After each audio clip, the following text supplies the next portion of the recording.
Yo, yo, yo. It's your boy, Marky Marks Tarot. Go and tell you. Girl, you got that? Mm-hmm.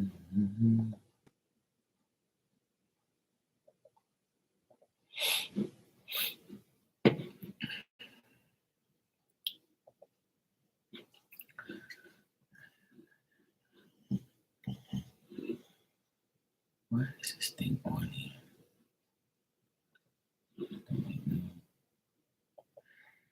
Hey, Philomena, how you doing? You're the first one in. How you doing tonight? Good?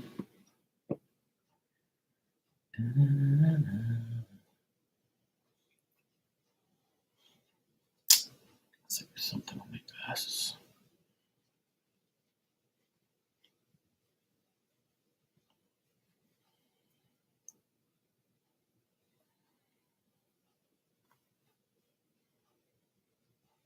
Okay, good. I can see better now.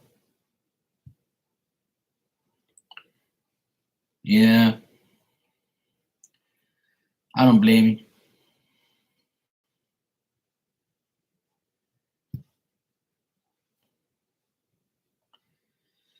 I don't blame you.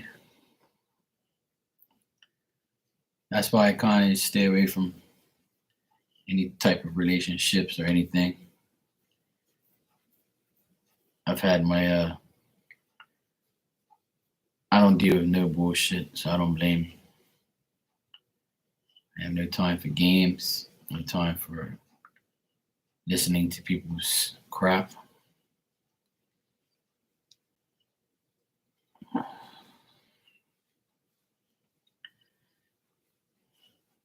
And it's the retrograde right now, so a lot of things are going the opposite way that we want it to go.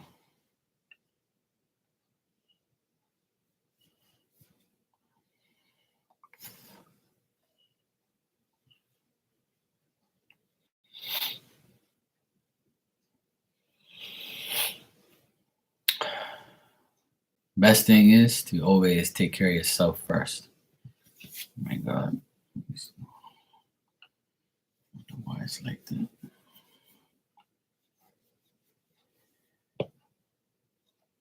Dust. Okay, that's bad.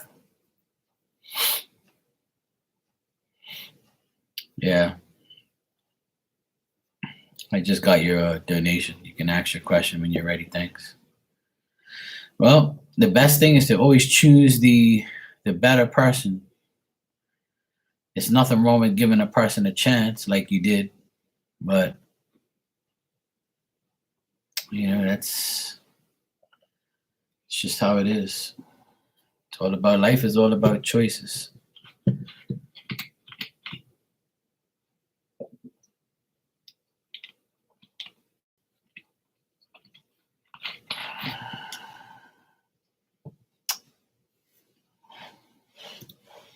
You got to do what feels good for you.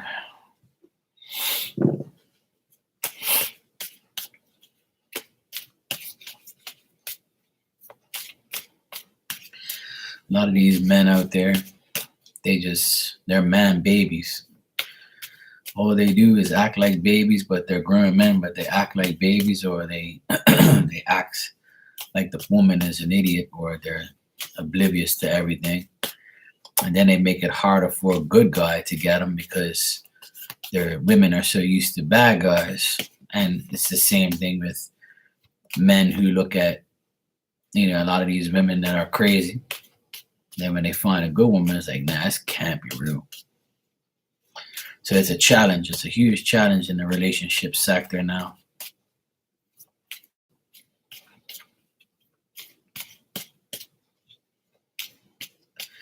Okay, let's check.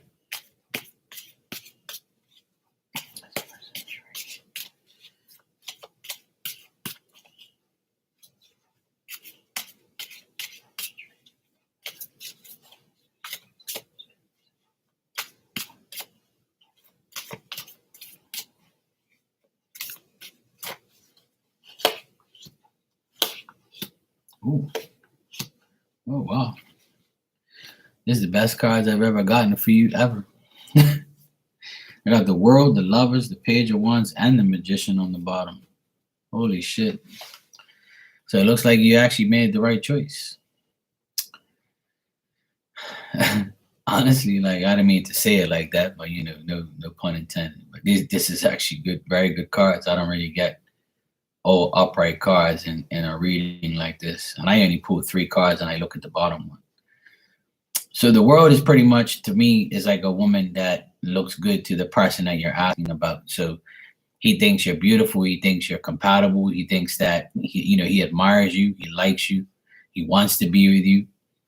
Um, like looks like see how you said he's made it better in a mental place and work hours are better.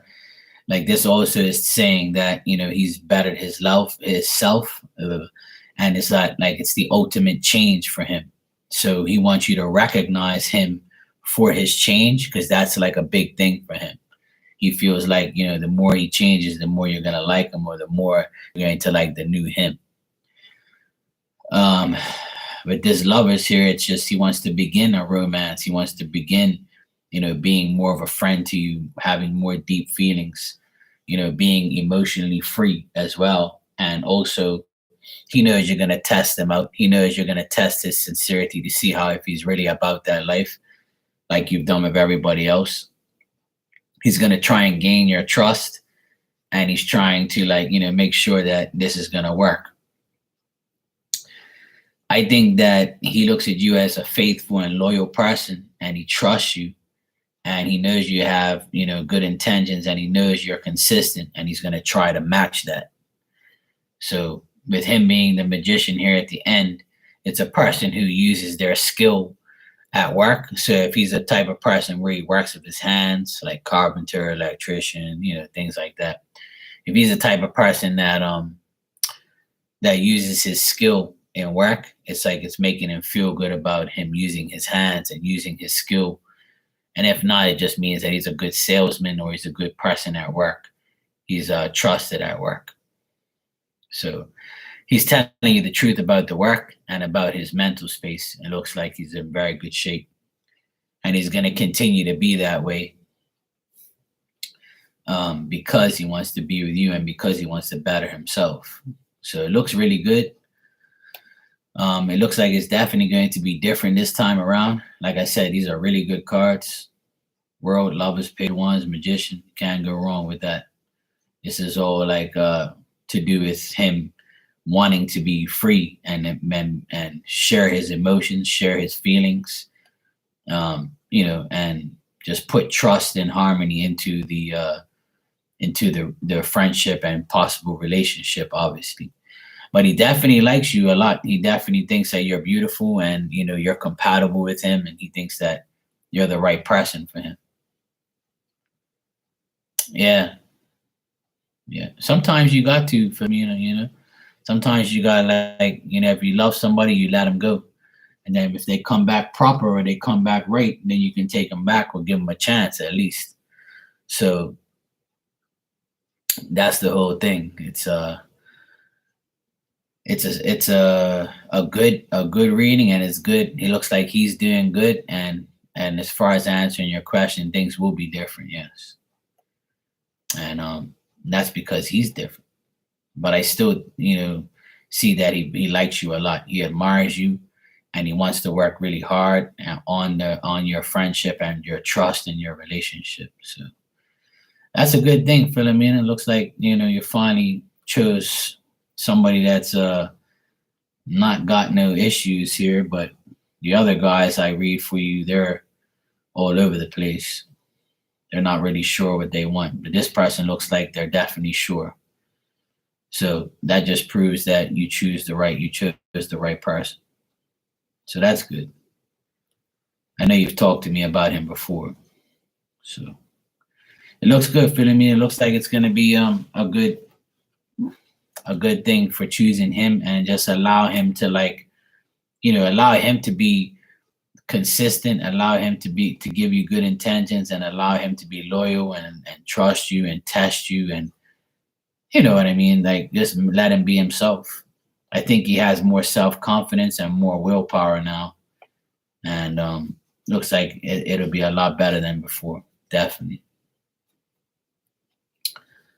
So this is a date in history. I don't remember ever pulling anything good uh, for you as far as these guys, but this is by far the best reading I've gotten for you this year, and we've only got 6 days. See, I can say that now. See, this is the best reading I got for you this year, and we're only 6 days in. That's good. You're welcome, sweetheart. No problem. So that's good. I'm glad to give you good news finally. That's great. I'm happy for you. I wish you find happiness with Trey and love, and I hope everything goes well for you. And hopefully, this is your year and my year and a lot of people's year to find love and to find happiness, because we all deserve it. We've been through a lot of bullshit, so we need some real love and real happiness now. So I wish that for everybody. I wish I can do good readings for everybody all day, every day, and everybody's happy and goes about their business in a good way. So that's good.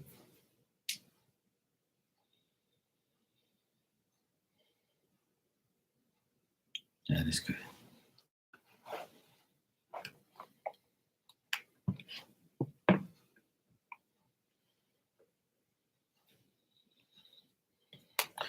Would you like a oracle card? I can give you a message if you want, if you're interested in one. I know you always ask questions, but if you want a regular oracle message of the day, I'll give you one.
That's true.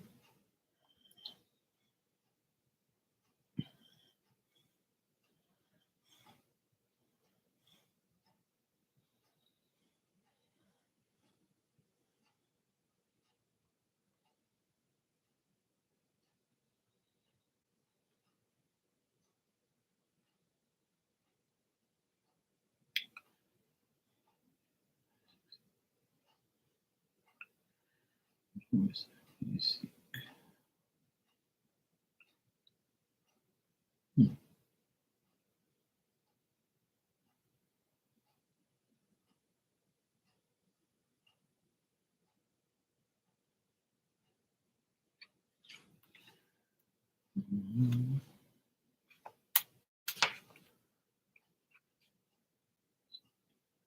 True. I now accept this prejudice that stood upon me with complete trust and gratitude. So be it. Cool. Let yourself be helped. That's pretty cool. Nice. like that.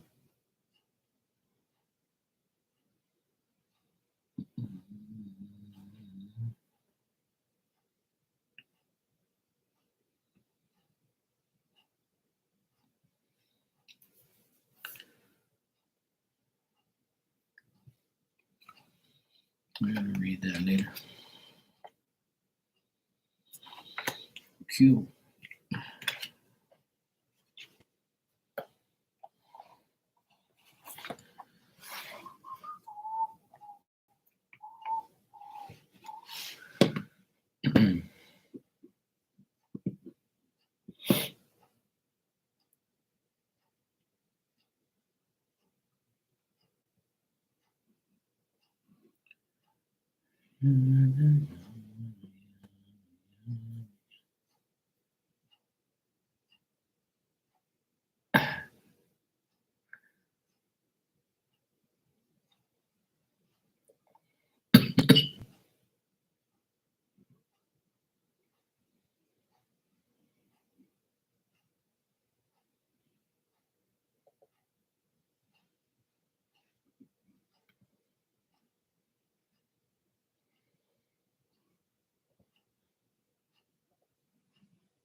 Shut up.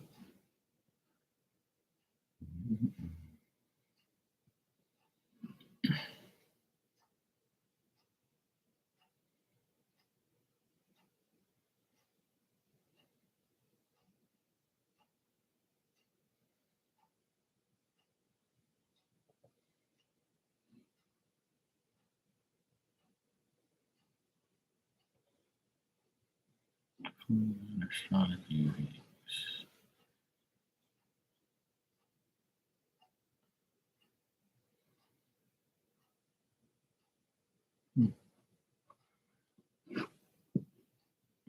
I never catch it. That sucks.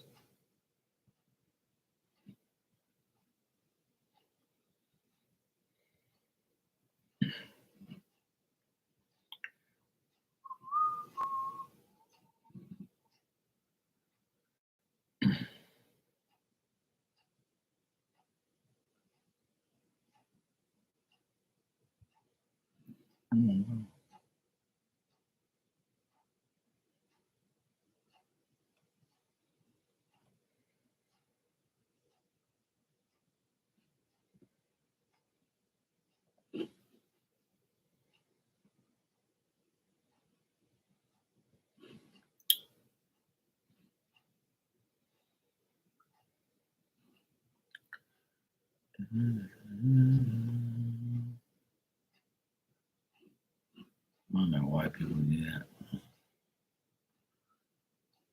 It's like, what the fuck are you doing?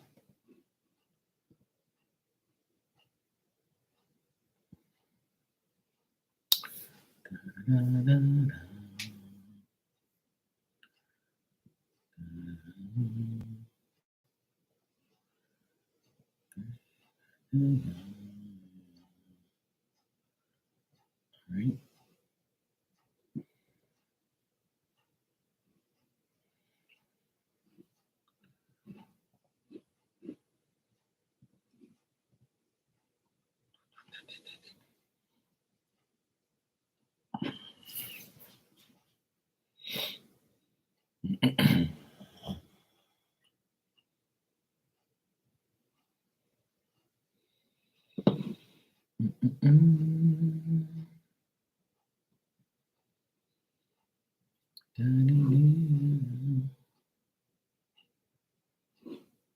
Guess not.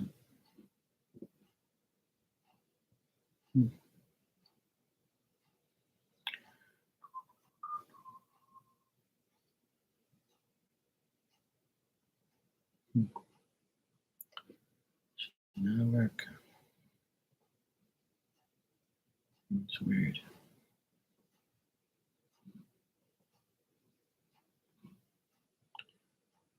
Action required. No.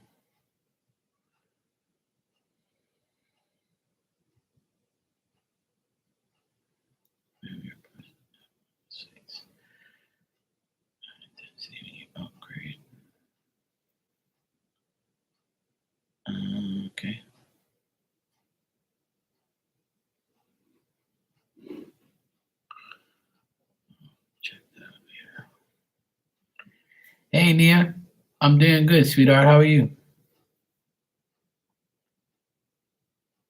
What was it? Today was my mom's birthday, so I made her a half a lobster and some food, and I had my sister, me, my mom, my dad, and my two nephews, my two youngest nephews. We had dinner together, so I had a good day.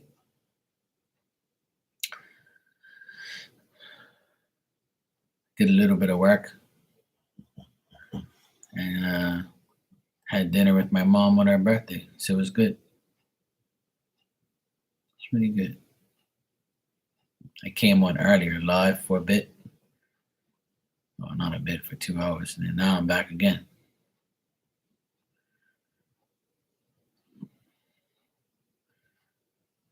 Just surfing the web, seeing what's going on in the world. Nothing interesting, same shit, different day. Same crap, different day. As usual.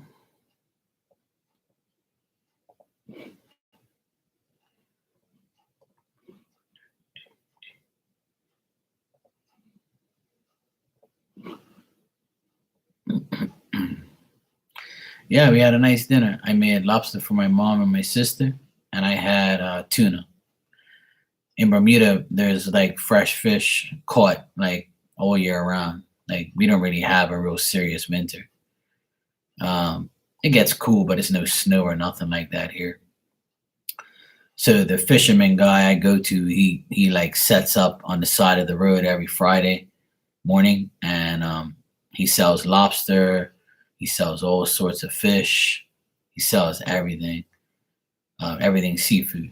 So I went there this morning. I got a big lobster, cut it in half, gave half to my sister, half to my mom for her birthday. And I usually eat lobster, but and I rather eat tuna before I eat lobsters. So I'm a tuna guy. I love tuna and wahoo and snapper. I like lobster, obviously, but I made wahoo for my nephews, and my dad, he ate chicken wings. We all had something. Everybody had their own little thing. So, and then my mom got some donuts. She didn't feel like eating cake, so she got donuts for everyone. So I had like a cream filled donut for my dessert. So I'm good to go. Had a good day. It's nice to see my mom happy and be with her family, and her us be with her, and so it's nice. It was really nice. I enjoyed myself. Yeah, I love food too. I cook almost every night, every day. I cook either breakfast, lunch, dinner, or sometimes all three. Um, yeah, so I'd rather cook than go eat at a restaurant unless I know the restaurant, and if I like the restaurant, I mean, sometimes I'll be tired and I'll be working, and then I'll get home. I'll be like, you know what? I don't feel like washing these dishes or, cooking food. I'm just gonna go get food, which is not very often. I would say maybe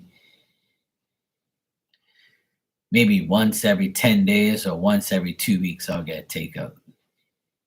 But it has to be like pizza or a really nice place that I like, that I don't get sick from, or I just want to eat something different.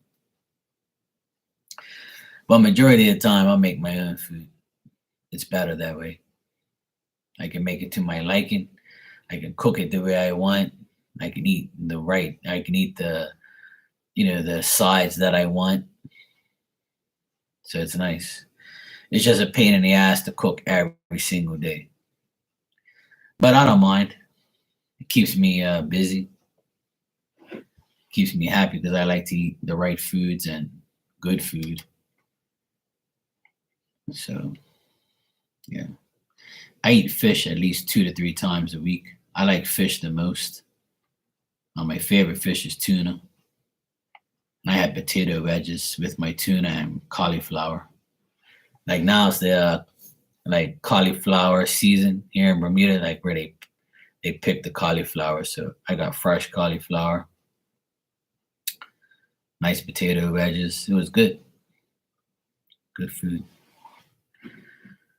I always eat vegetables every time, every chance I get, I eat vegetables.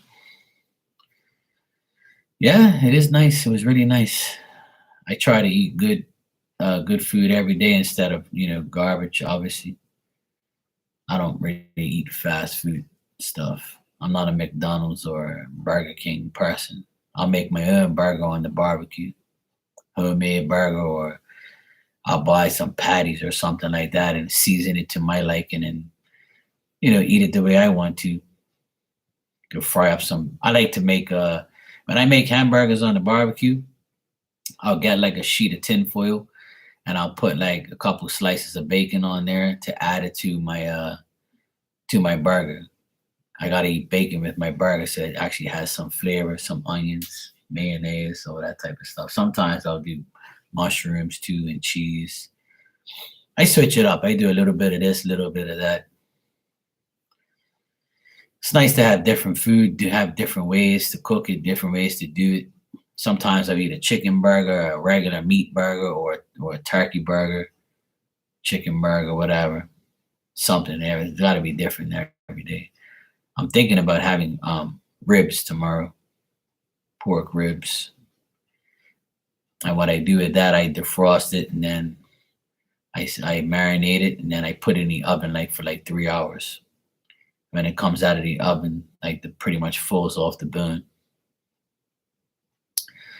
So I might do ribs tomorrow. That's what I feel like. I don't know. We'll see. Life changes. I plan and God laughs and be like, no, you're not gonna have ribs today, bro. So I don't know. I have to see how my day goes. But yeah, I love to make food. And it's a blessing to make food for my it's a blessing to make food for my mom. Like my mom's cooked for me my whole life. I've learned a lot of like recipes from her. She makes baked goods. She makes all nice stuff, man. My mom's the best. But she says I'm the best. She says, "Oh, when this lobster was so good, I wouldn't even know how to make it." I said, "Well, you leave that to me. When you want lobster, you come to Marky. I'll hook you up." So I promised her I'll make her lobster for her birthday. That was my present to her. So I asked her, "What do you want?" She goes, "I don't want nothing. I want food." I said, "Okay, cool. I don't want to go to a restaurant." No, no, I don't want to go to a restaurant. It's too expensive. I said, "Look, if I buy a lobster, it feeds two people. If you go to a lobster there, yeah, that shit's expensive, and they're not gonna make it the way I want it." Yeah, you plan and God laughs. Yep. Says psych. No, no, Nia, we're not doing that. It's God's way. Yeah, that's one of my favorite sayings. Is you plan, God laughs. So that's why I don't like to plan too much. I like to just plan to a certain extent. I mean, sometimes the plans go right and according to plan, but sometimes God says, no, no, it's not going to happen that way, bro. Which is fine. As long as it happens, as long as things happen for the better, then I'm totally fine with that. As long as things happen for the better, I am totally fine with that. Absolutely fine with that. So.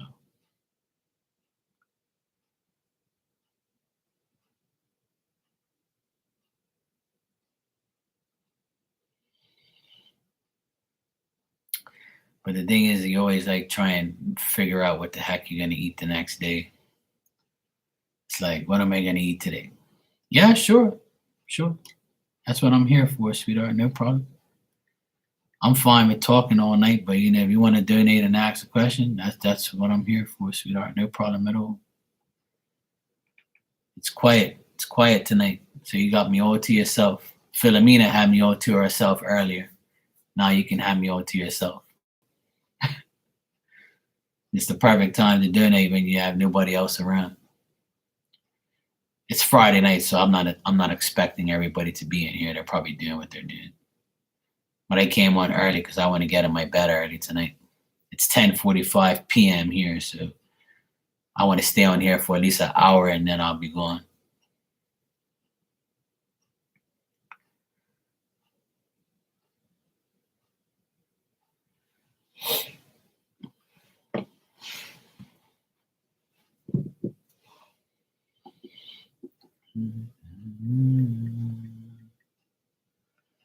Hey, hey, what's up? I speak. You all right?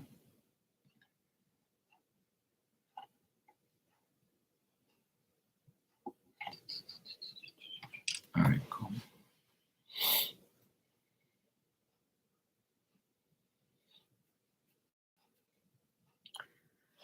I haven't seen none of the crew yet. Haven't seen none of the crew yet. All right, Nia, thanks for the donation. I see you sent for 2. So you can go ahead. Oh, really? Oh, yeah. She was cracking up because she didn't know that one of the cards said use your condom sense. She's like, I never seen you pull that card. I said, hey, well, sometimes the cards don't come out. You know, it's like, it's the way it is. One of the cards in there, it says, don't be a hoe, just act normal or something like that I put on there. That card hardly ever comes out either. There's a lot of cards that are in the deck that don't come out. It's usually like the same ones all the time. But it's all good. Yeah, it's a fun little deck. I'm sure she'll have a lot of fun with it. And I'm sure people will resonate with it and have fun. All right, your first question is, why did Kyle message me? I have feelings he's interested. I have a feeling he's interested in me. I'm sure he is. All right, let's check. Let's do some tarot blackmail and find out.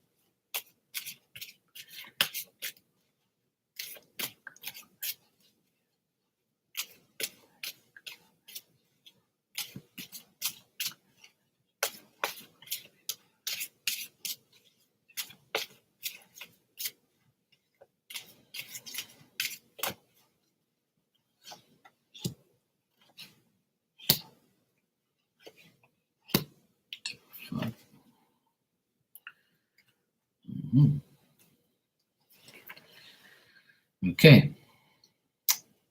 I had a WTF moment here just now. All right. Kyle, I think he messaged you because he's overwhelmed and he needed somebody to talk to. I think he's having like problems with another person. And I think that he's very like overwhelmed and he feels like he's made too many mistakes regarding women and regarding like a woman, I mean.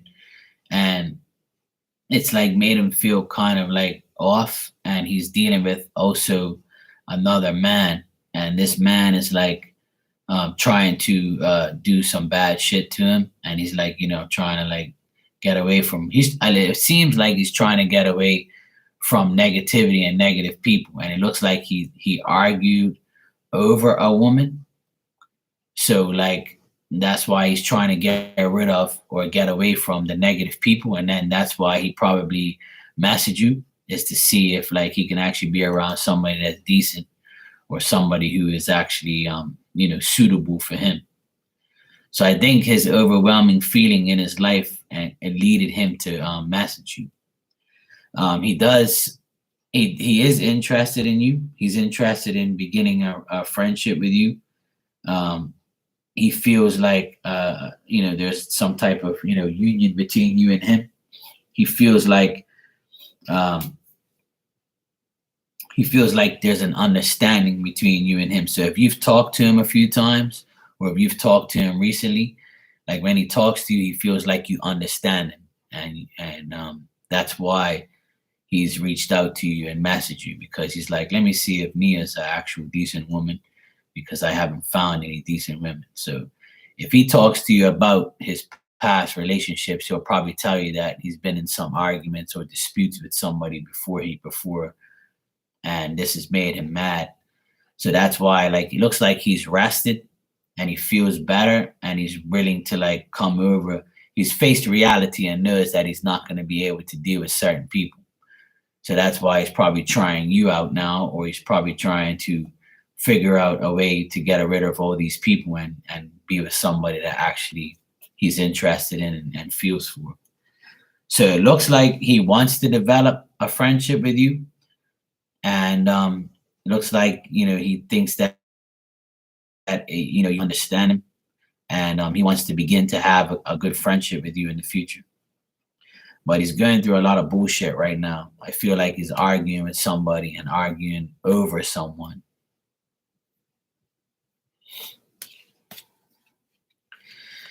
Oh, that's good. I think he knows that. So he feels the union, and he feels like the compatibility. Like he feels like there's an understanding between you and him. Yeah, well, that's the thing. So if you know for sure he's going through bullshit, then that's what's like kind of he's trying to get away from it. Yeah, hey, every ex is bullshit. Mine is too. Sometimes she comes in here and spies on me.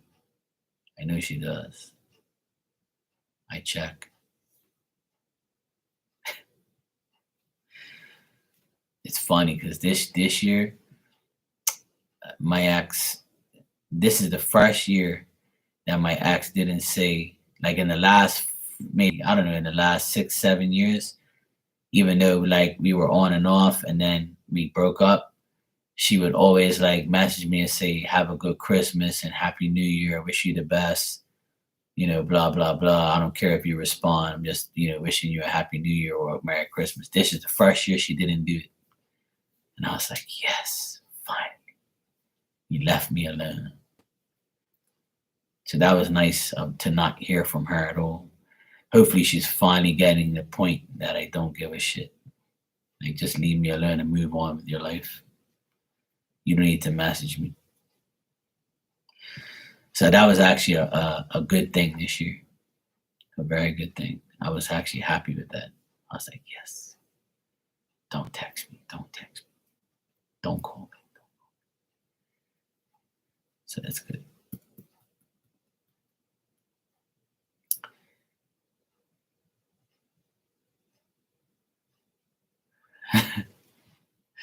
He says, speaking of exes, when will my ex try to come back and annoy me?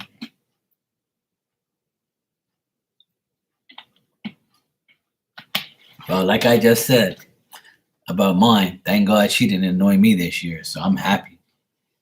I'm like, thank God she actually finally left me alone for once. That means she must be with some guy. I haven't even checked because I don't care.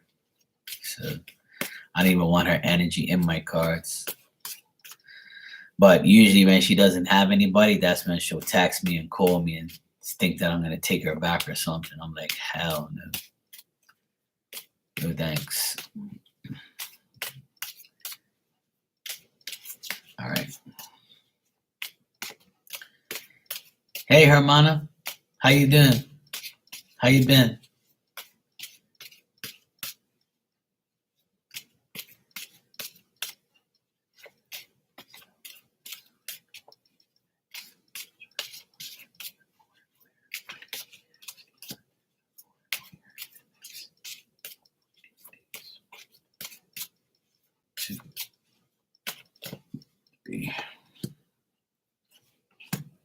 Yeah, I'm doing good. I hung out with my mom today. It was her birthday. I made her dinner. So she's happy. I'm happy. Another birthday I get to spend with my mommy. So it was nice. And a month today makes my birthday. My birthday is on the 6th of February. So, and I know your birthday is going to come up soon too. It's Aquarius people. It's almost our season. Another 2 more weeks. Nia, I would say that you might hear from him in the next like 12 to 14 days is what I'm getting. Like in the next 2 weeks, looks like you'll hear from him, and he wants to find out if you're lonely or you're sad, or how is the separation, how you holding up between a separation. And he's going to be telling you about the same old thing, his same old ways. He's not made any worthwhile changes to make his life better. He's trying to, but it's not working out because he's not going to make the sacrifice or the change or the transition. do so. So if he does contact you, Nia, it'll be in the next 2 weeks. And it's going to be like, probably intense, or he's probably going to annoy you. And he's going to do it on purpose, probably because he's bored and he just wants to like see what you're up to. And he probably ask you questions like, oh, you got a new guy yet? Or you dating anybody yet? Or what are you doing? How's life or whatever? Like same bullshit that he's been doing, and same way he's still living in a rut. He's not happy. Looks like he's not dating anybody, and if he is, it's not worthwhile. It doesn't look good at all. Where he lives, it's still not a good place. Like he's still not in a good place. Oh, you're January 29th. Okay, cool. So you're this month. Yeah. So Nia, I would say in the next 2 weeks, you might hear from him, and he's gonna try to annoy you or see what he wants. Yeah, he's gonna pick your brain because he wants to find out if you're single, and he wants to find out if you're lonely or you're sad or you're mad at him. Or I think it's because he's bored and he wants somebody to talk to, and he doesn't know what to do. Thanks, Hermione. Yeah, I will. I'll tell her. She had a good birthday. His loss, and plus now you got other options. But you see what I mean, Nia? Like you got rid of, he got rid of you, or broke up with you, type of thing, and now you're gone, and then you have options. You met other people, you met other men, and now you're with this other guy here, and he looks like he's gonna be a better option for you. Because at the end of the day, that's what God wants us to do. He wants us to get rid of the devilish people in our life, and and the people that are not good for us, so we can bring in the better person. That's how it works. And a lot of people realize that as they go on through life. They say, you know what, I just got rid of this person, and bang, a new person came in my life, and I'm so much happier now. And sometimes it takes a long time to get somebody, and sometimes it's like it's just the plan God has. So to answer your question, Nia, yes, he will try and come back and annoy you and pick your brain and see what you're up to because he's bored. And I would say I got the number 12 here. So on January 12th, which is next week, Thursday, or like in 12 days, he'll call you or annoy you or talk to you or whatever. So looks like you'll hear from in the next week or so, 2 weeks. Oda, you just sent a donation. Thanks, sweetheart. Yeah, I saw that. It's going to be good. It's just he's got to get over his bullshit too. And once he gets over his bullshit, it looks like he'll be in a clear path to be with you, which is great. So just see how it goes. Take one day at a time, one step at a time, and see how it goes. Yeah, there is an understanding there because I got the 2 of Cups for you at the end. So it looks like, the next 2 weeks where things will develop and be better for you. So when your ex tries to come back, don't tell him a damn thing. He doesn't have to know anything. Don't even rub it in his face. Don't even rub it in his face that you found somebody else or you're talking to somebody else. Yeah. Yeah, Dave seems like we've read about Dave before. Dave seems like he's still not ready to move on completely. He's still like up and down as well. So is this guy, Kyle. But you know what? You're not the only one. Everybody has like 2 options or 3 options, but it's good to have options. It doesn't mean you're a bad person. It just means that you're a good person because you're finding options. So there's always an option. There's always somebody for someone. I always say there's someone for everyone is what I used to say. Yeah. I'm tired of looking for a woman. She's got to come looking for me this time. I'm heading off. I'm tired of looking. Maybe she'll find me for once. Maybe this is my year finally. And if it is, I'll be happy. If it isn't, I really don't care. It's all good. I still have myself. I have a good girlfriend right here. Let's see her. She goes to sleep. She snores. She stays down here in her own bed. You know, she just stays there and does whatever she wants. I don't have to do anything.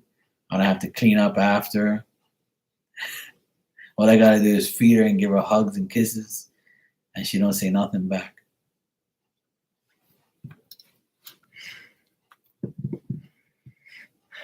Yeah, of course he is, because you know when you're with somebody, you know, so a lot of people get hurt when they see somebody with somebody they used to be with. So it's a normal thing to be, and some people are more jealous than others. So it's just the way it is. Me, I'm the type of person I really don't care. If I see my ex with another guy, I'll be like, "Oh, poor guy.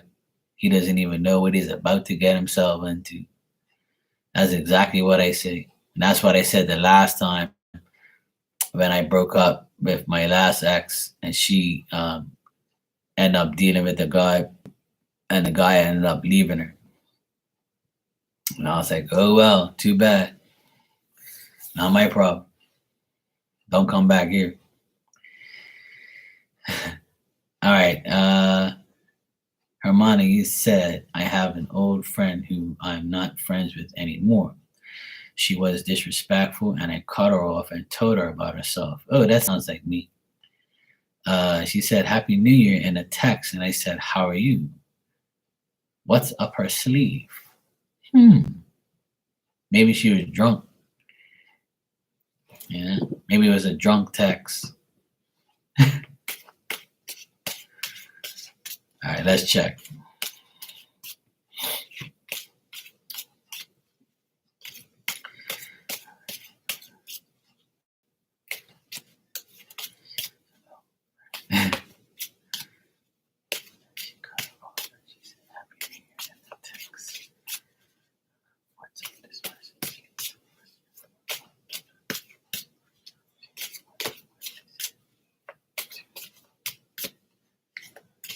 You know, I was just telling Nia that this is the first year in the last 7 years that my ex hasn't texted me Happy New Year and Merry Christmas, and I was so happy that she didn't. I was like, she must have thought I was gonna do it. I was like, you be waiting at that phone until next year again, and the next year, and the next year, and forever until you die. I ain't gonna. Hell no. No, no, no, no. Okay.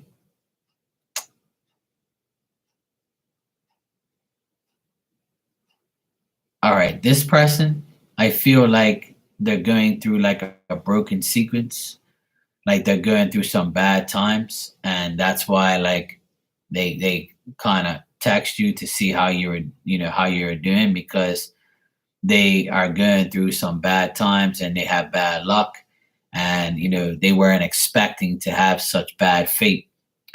um the people that are around this woman are not that great friends, and you are probably a good friend to her, and she probably misses the fact that you were a good friend, and she found out that the grass wasn't greener on the other side, that she could have used you over this holiday time as a friend, especially if you guys were close.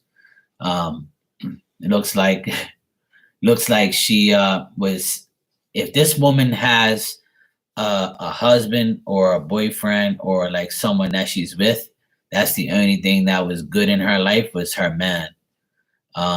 If she doesn't have a man, that she probably hung out with her dad or her brother or some like guy, but it still doesn't feel like that's what she wanted. She needs her women friends, so she's probably missing you and missing the fact that you were there for her, or you were cool with her. And I think that she wants you to forgive her and wants to account for her actions, and she wants that what happened in the past to stay in the past, and hopefully she wants to be friends again. That's her goal.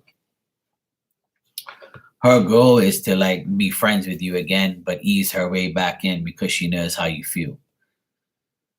So it looks like she might ask you for forgiveness or just apologize and say, "Hey, look, I know what happened, and I just want you to know that I'm sorry and blah blah blah. Um, Another thing is she could look at you as somebody who, yeah, so that makes sense. She looks at you as somebody who's very confident and accomplished, and somebody who's mature, and someone who she goes to and needs. So yeah, that's why she came back, because she misses you as a friend and needs you, probably to guide her through her issues in her life, and she just feels like she has bad luck, maybe had bad luck since she hasn't talked to you. And usually that sometimes happens. Ah, I see. So it looks like there's only a male in her life, and that's it. Looks like a man helps her or puts her in, like, a position to help. Like, this could be like her brother or her father or like her boss. Like, it's a male that's in her life that helps her. That's the only person she trusts, or that's the only person that tolerates her.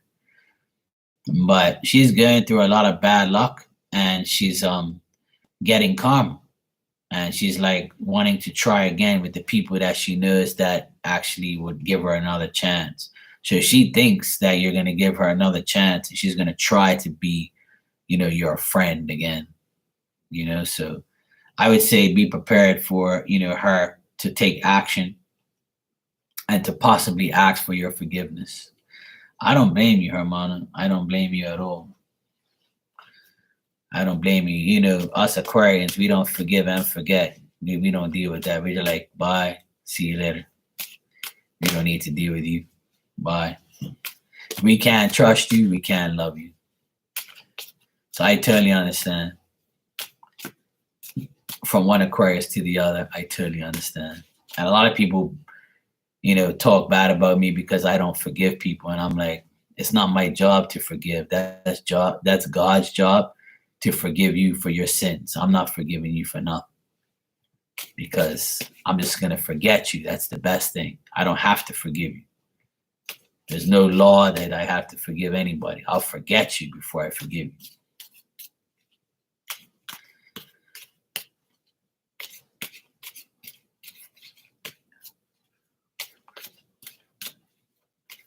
I'm gonna check her personal life.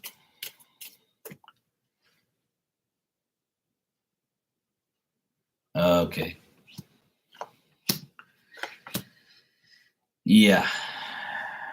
So I was right. She wants to be back friends with you, but she's not. She's going through some bad times. I keep getting the same thing.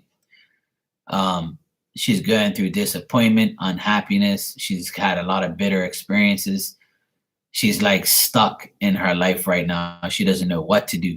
So that's why she's turned back to you.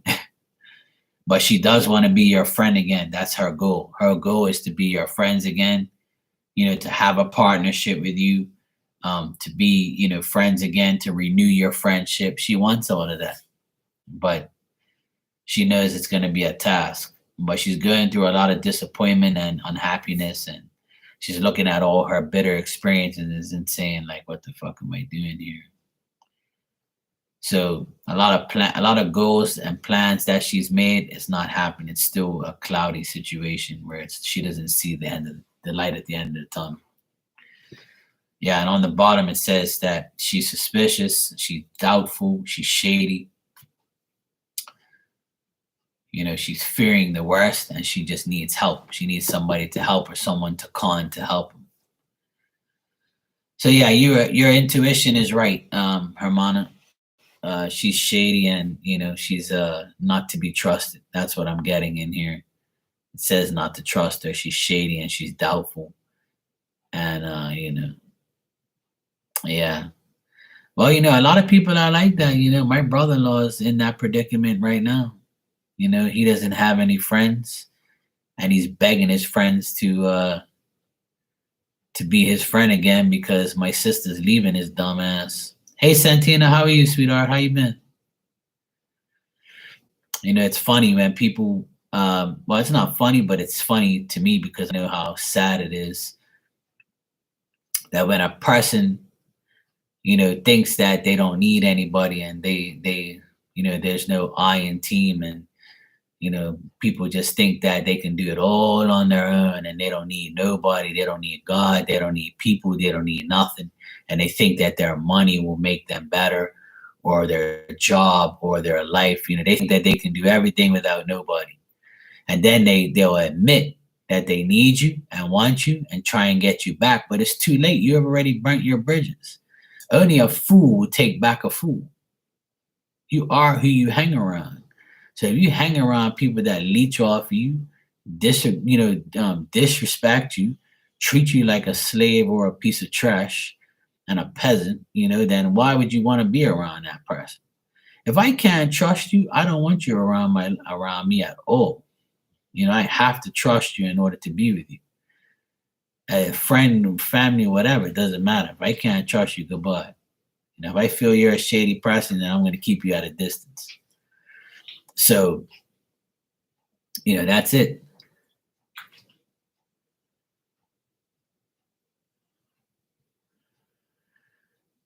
Oh, really? Santine, I'm sorry to hear that.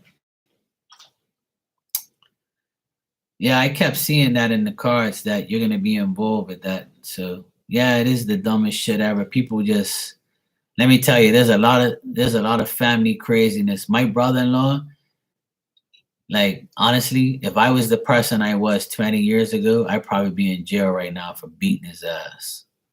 I would probably choke him to death, to be honest. But I'm a grown man now, so I don't really use violence, so I don't want to be violent. I haven't been violent since high school, but and that's only against a bully. Like I'm not the type of person that's gonna beat the shit out of you. I'll probably intimidate you and talk about it, but I probably won't do it unless you hit me first.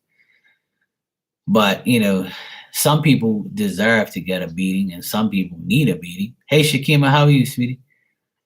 Yeah, and that's the thing. There's a lot of family quarrels going on. There's a lot of family arguments going on right now. It's like a family, like masquerade bullshit going on with people. There's a lot of people getting divorces. A lot of people breaking up. A lot of people like are distancing themselves and working on themselves and getting away from people.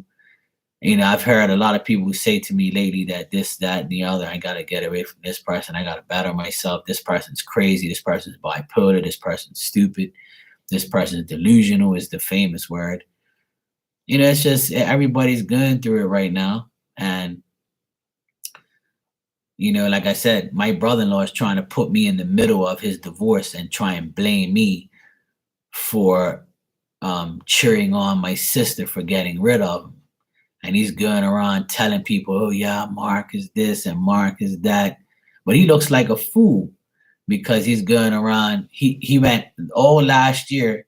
I did a renovation here at the house and I was in charge of it. And I did a very good job. And he insisted paying me good money to do it. And I didn't want the job, but he told me, look, I'll pay you good money to do it.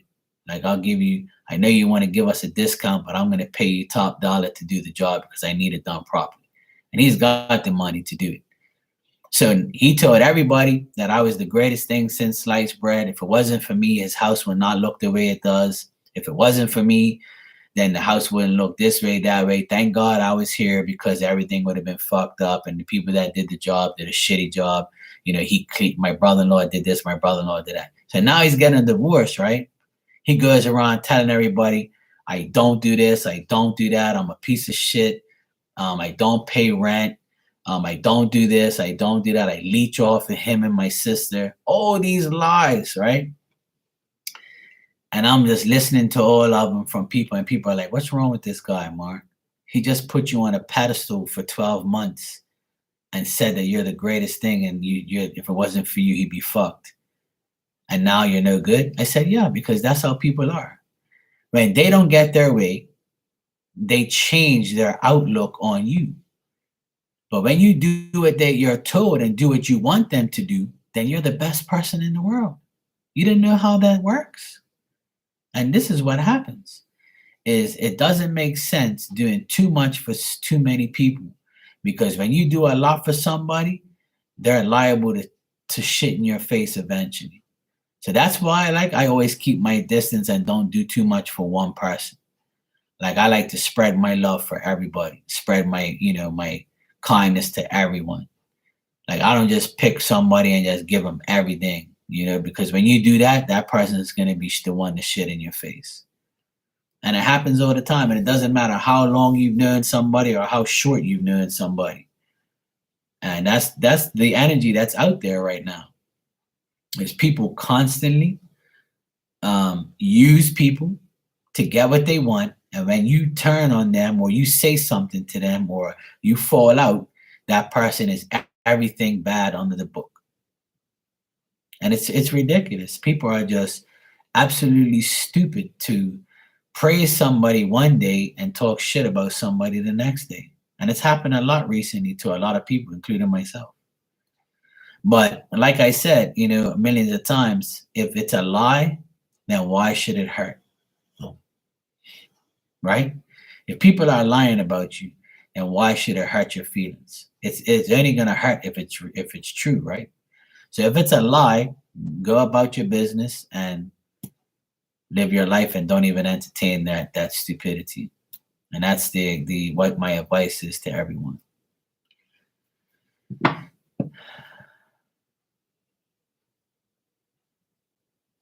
Yeah, there's a lot of baby mama drama in this world, and I'm sick and tired of this shit too. I thank God I don't have that in my life.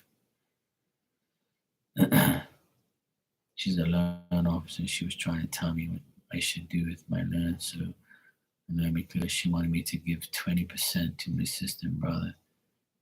That's not what my dad wanted. Exactly, yeah.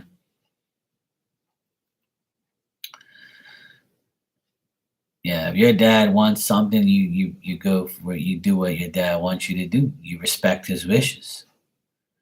And that's it. You don't have to give nothing to anybody, especially family. Like me, for instance.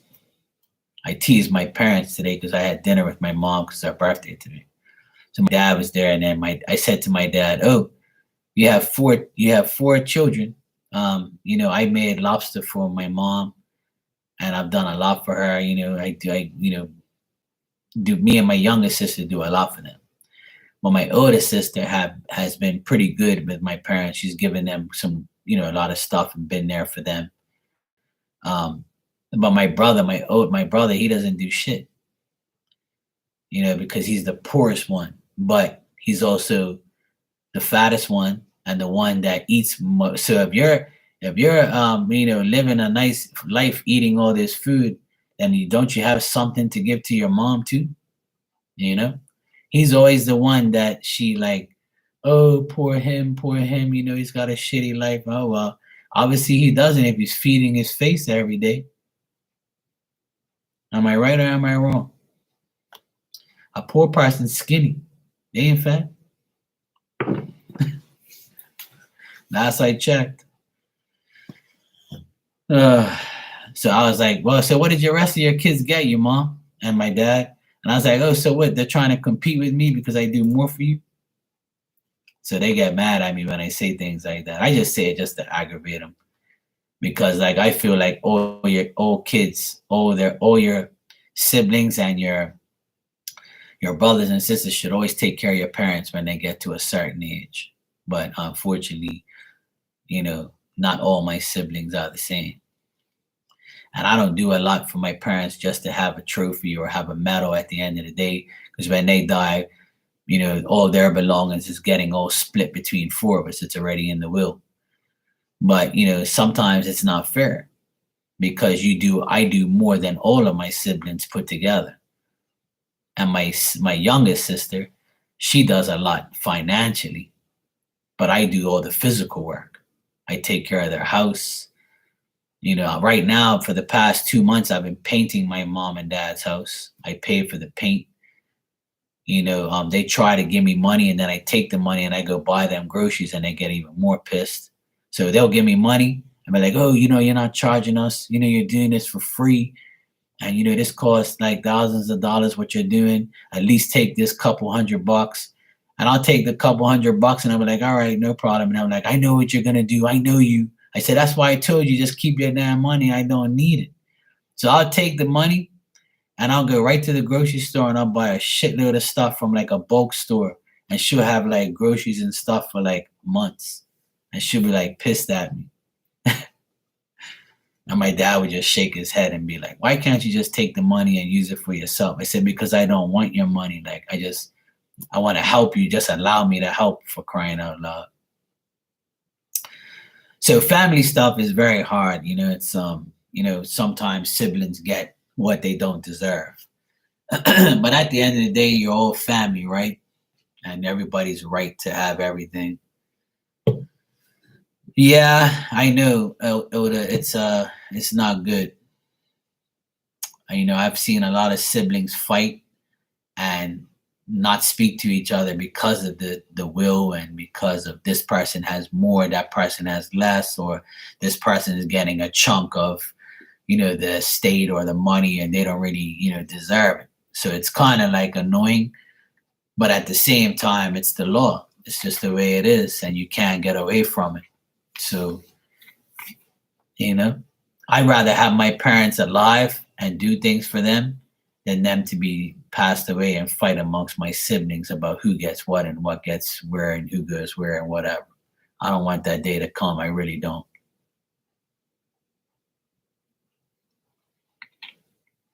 Because I'm the type of guy, I'll be like, first of all, you shouldn't be getting anything because you don't do jack shit around here. What have we done to this house? What have we done for mom and dad? What? Exactly. So why are you entitled to anything? Oh, I'm on the will. Okay, yeah, that's true. Whatever. No, my brother don't give my mom and dad shit. He don't give them nothing. He don't do anything for them at all. Not a damn thing. He tries to leech off my parents, but my parents are retired now, and they can't do too much. They don't do anything for him. If anything, my mom will cook like a big meal and she'll give him and his kids like food or something like that, but that's it.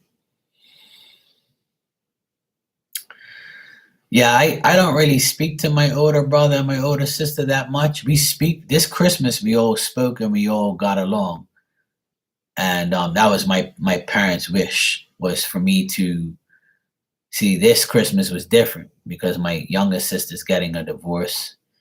So we didn't have the party here. We usually have it here because this is like the bigger house and the bigger place for parking and everything.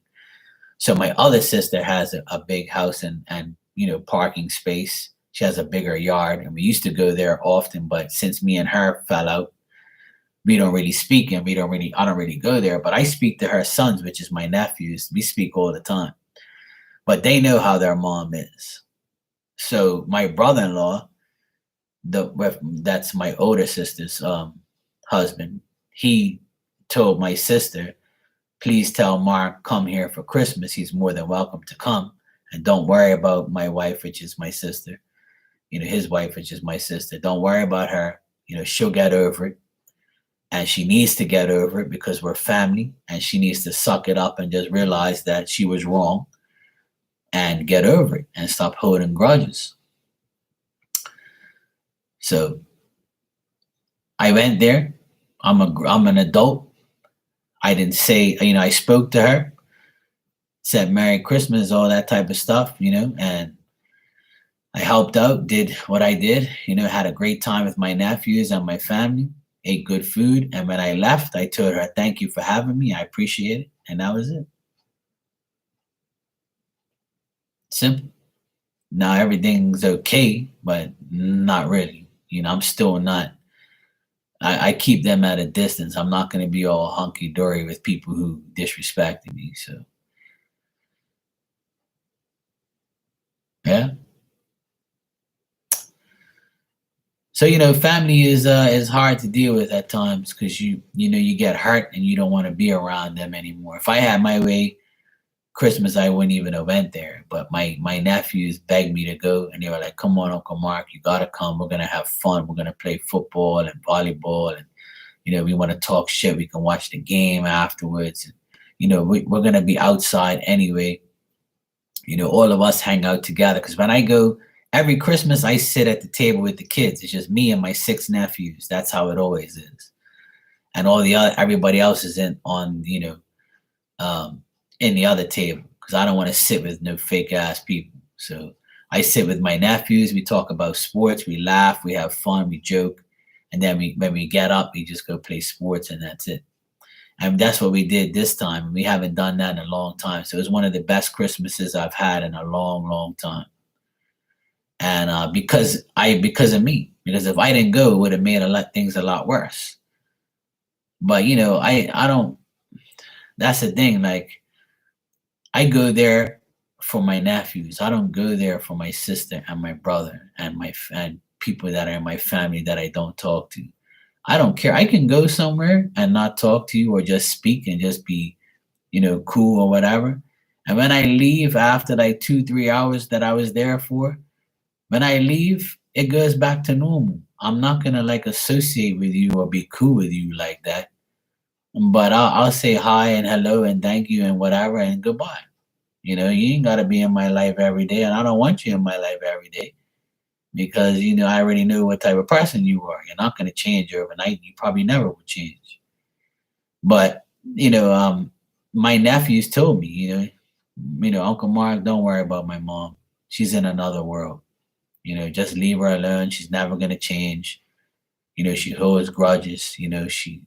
She doesn't, like you or not fond of you. But at the end of the day, you're here for us. And when they told me that, it touched my heart. It made me happy. And her youngest child looks like me. Then we always get compared. So he says, Uncle Mark, don't leave. Don't watch the game at home. Watch it here with us. So I was like, fuck, what am I can't say no to that. And he's 17. He's going 18 in May. He's a Gemini too. So like, us air signs, we kind of stick together. So when he said that, I felt really happy. And I was like, you know what? This is going to be a good Christmas after all, Her son, my nephew, is asking me to come inside and sit on the couch and watch the game with him and my other nephews. They didn't want me to leave. Because like it's fucked up, because I'm their favorite uncle, and every time we get together, we have fun. I've taught these kids how to play football and basketball, and they used to like admire my fish tank and my aquarium I used to have, and then they end up getting one, and they ask me questions, and I, like they idolize me. So it hurts when we're not together because of my stupid sister and brother, and their stupid ways.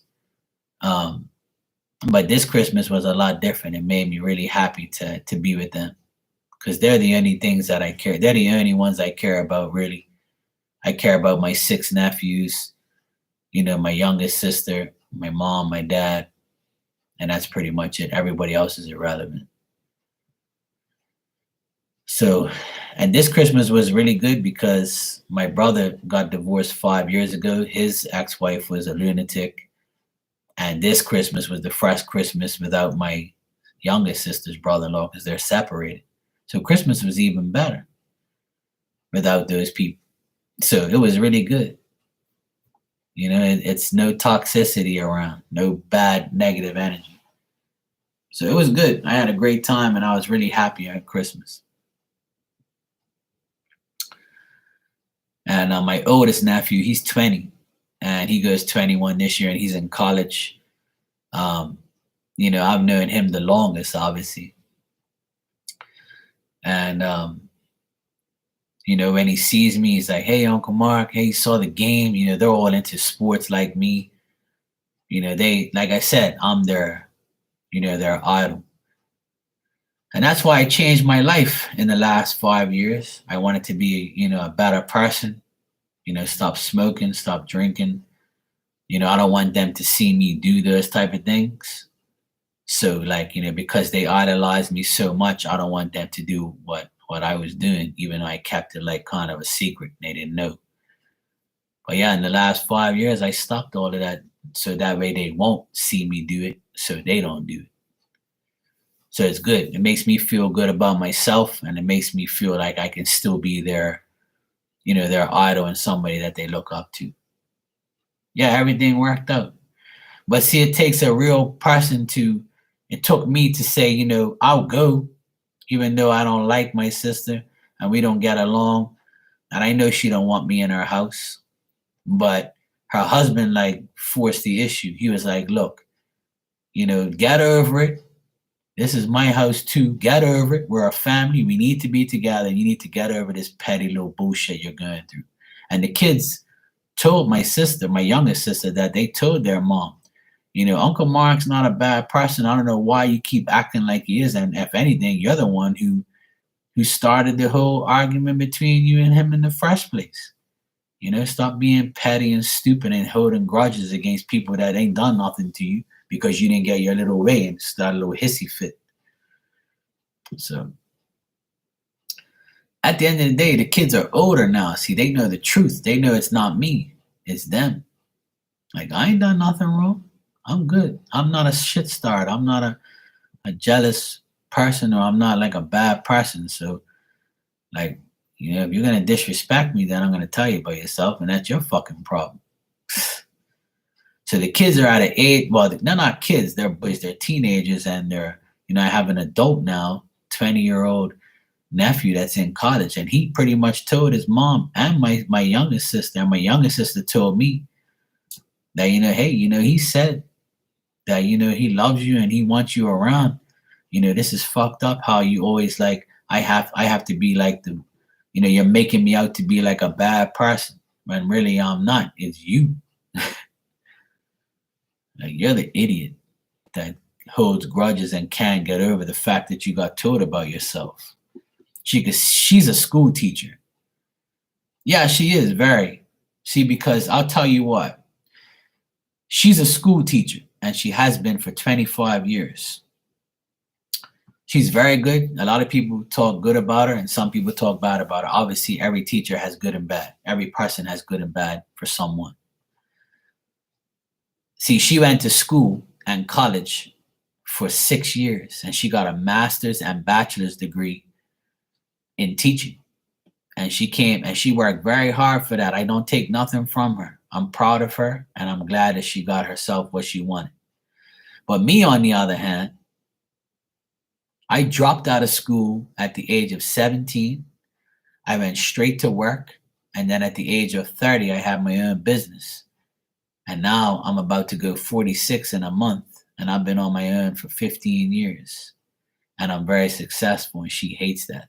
She hates the fact that I never had to go to school to be an electrician, a business owner, and be successful. She thought that she's programmed like the rest of the world to think that you're obligated to go to school. You're obligated to go to, to college. And if you don't, you're dumb. If you don't, you're a piece of trash, or you're not educated, or you're not qualified, is the thing that people say to me. Even my brother-in-law said to somebody, oh, Mark shouldn't get paid the money he gets paid because he's not qualified.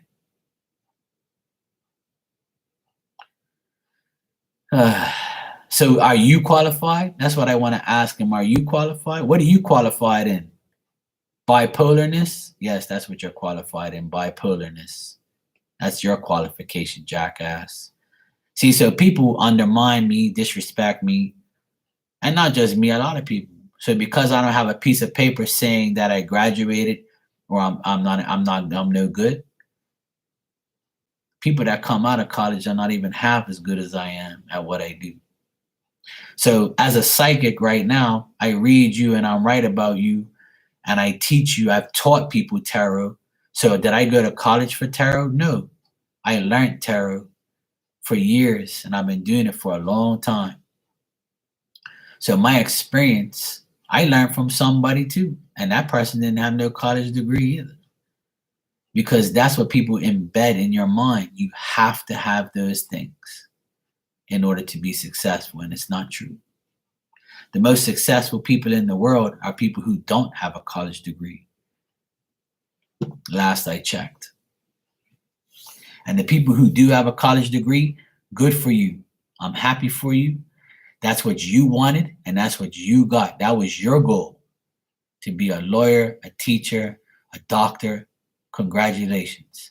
But don't undermine me because I don't want that. And I didn't go through that way to get where I am. It's that simple. I don't hate on you, and you shouldn't be hating on me or judging me because I didn't do what you did. We're not all supposed to be the same. And furthermore, last time I checked, Jesus didn't have a college degree either. Hey, Jessica, how you doing? Yes, you can.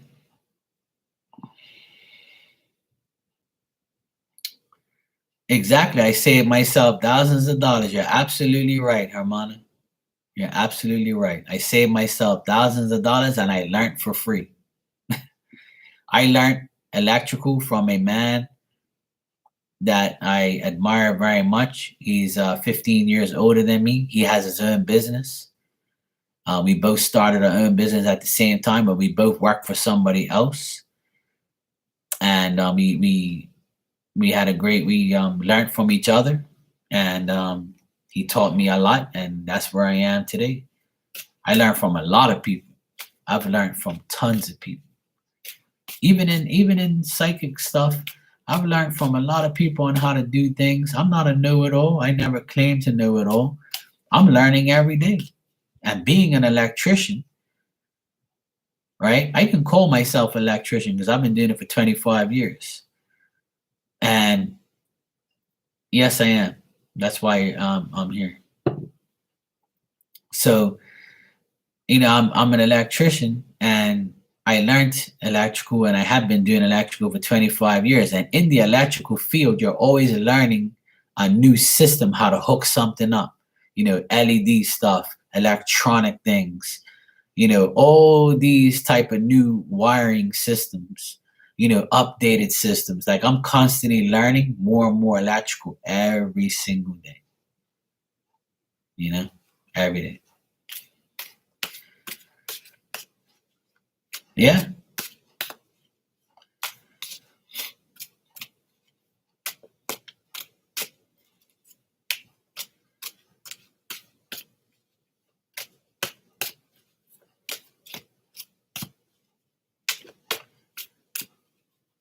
Yeah. Jessica, I don't see any type of love coming your way. You're anxious to touch a light bulb, and then don't touch it when it's hot. I don't see any serious love coming your way. There could be like a guy around you or a woman around you that, could be double dealing or dishonest. I don't get nobody decent around you at the moment. And it looks like for the next month or so, you're going to feel like you can't understand people around you, or you have like a conflict of interest with others, and you won't be able to deal with the person that you really want to. And anybody who comes into your love life right now, they're going to lie to you or be temperamental, or they're going to be selfish, and you're probably not going to want to deal with them. So I don't really see like a decent person coming into your life as far as love in the next 2 months or so. So it doesn't look good with love right now. There's nobody that's really a suitor for you or a decent person. Looks like it's people that just maybe want to have a sexual relationship, or just want to try you or seduce you. But as far as a real love relationship, nothing serious in the next 2 months.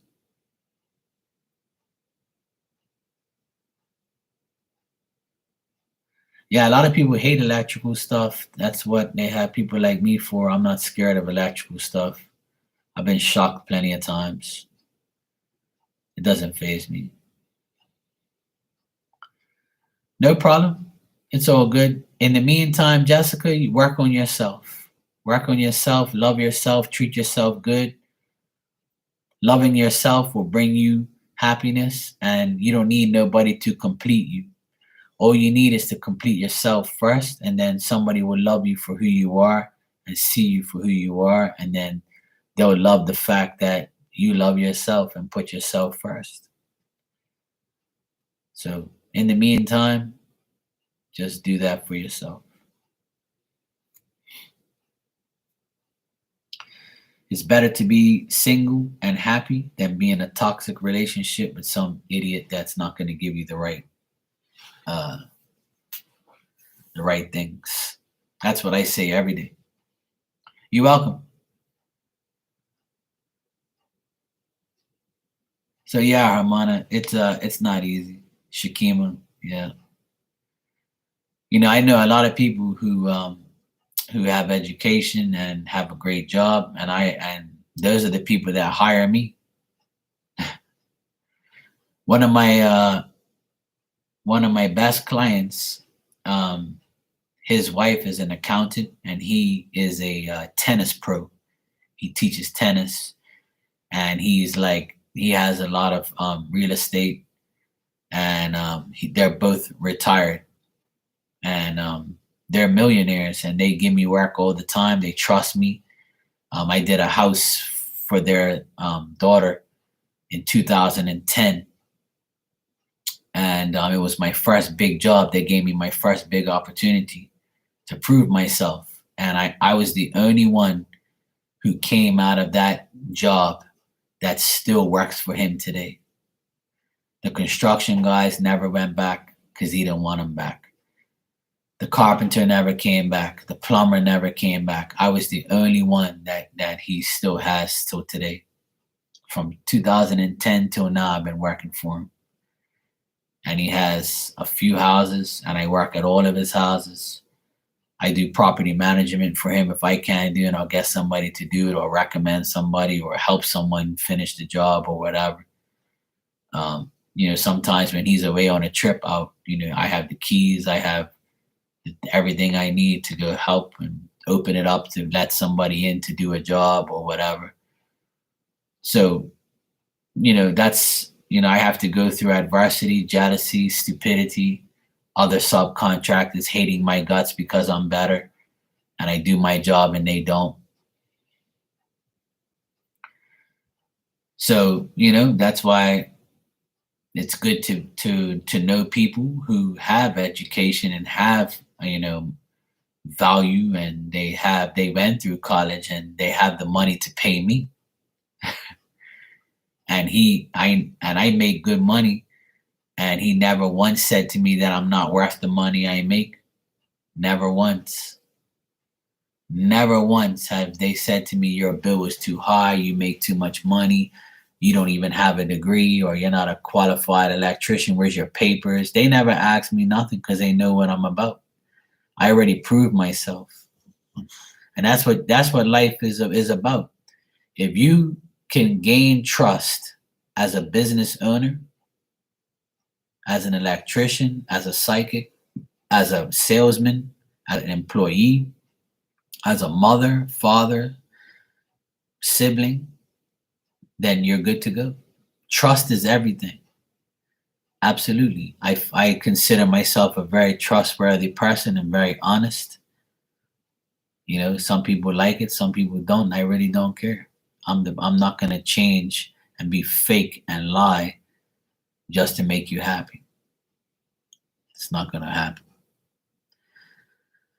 And that's why my business has succeeded for 15 years with its ups and downs. It's never been perfect, and it never will be perfect, but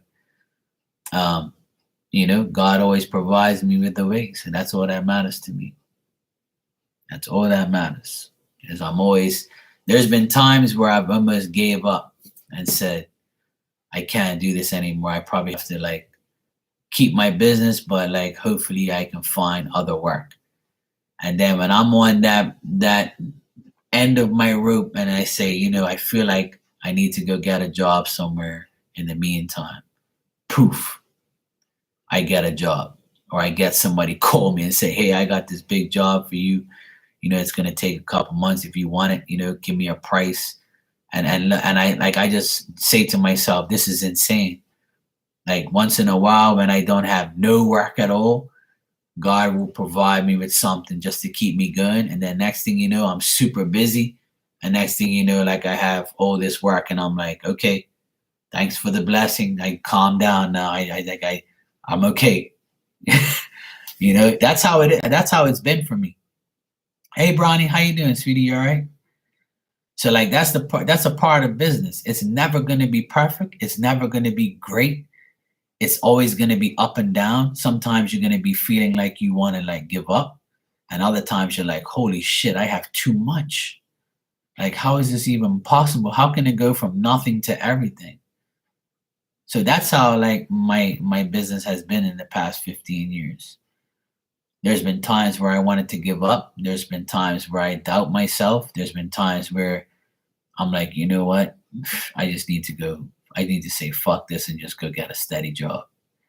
And as soon as I say those words, the universe says, Mark, shut up.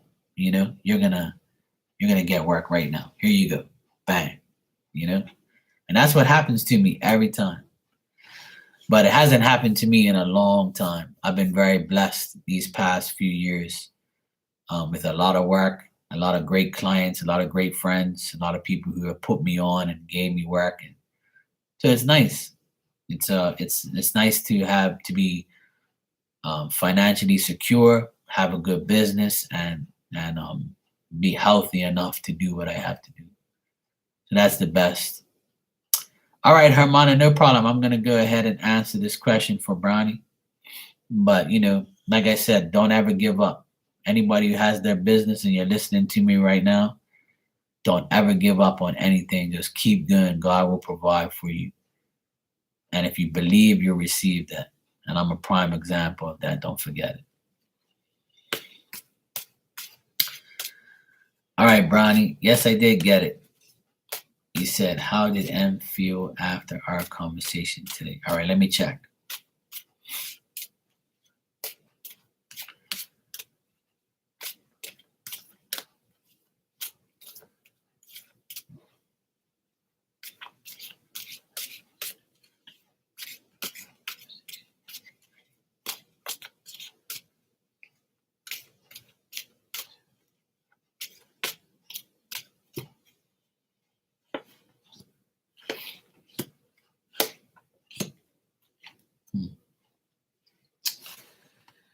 All right. M feels that M feels let down and kind of like feels like they don't really have what they really want, but at the same time, their doubt and uncertainty and indecisiveness um, is making them after the conversation. It's making them reach towards some type of enlightenment. They feel like they're gonna, they feel a little bit better, but they're beginning to understand things slowly. But they're understanding it, but at the same time, they're still doubting everything. And that's how they feel after the conversation. They still feel up and down. They still feel unsure, and they still feel like they need to release a lot of things out of their life in order to feel a lot better. And they still have anxiety. They still feel the loss, and they still feel the uncertainty and doubt. They also feel like they have bad luck, and that's why um, after your conversation, they kind of feel like they've released a lot by talking to you, if that makes sense. Like they feel like they released a lot, or they vented to you, or told you a lot of things, and that made them feel better. And it makes them feel like they can begin to understand that it's not all bad, and they don't have to doubt. They don't have to feel uncertain all the time, and they can actually be better with help. So if M is a man, then this person is indecisive and can't control their emotions sometimes, and they feel kind of petty. And if they're a woman, they feel like they're being let down, and they're not really satisfied with how things are going because they feel like they got bad luck.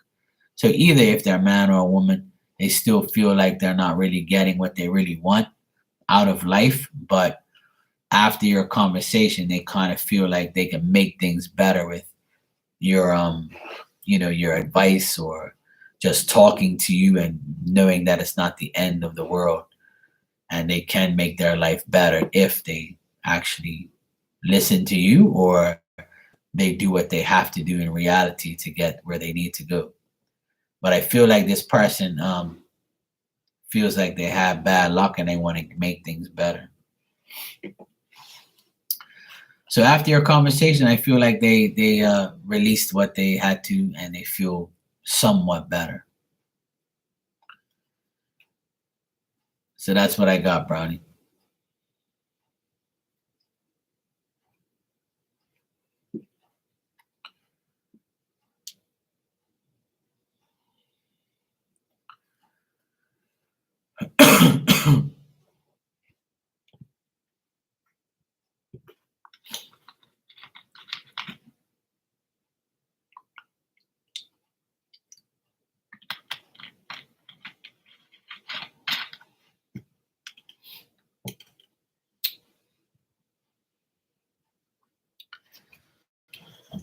Shakima, you want a card?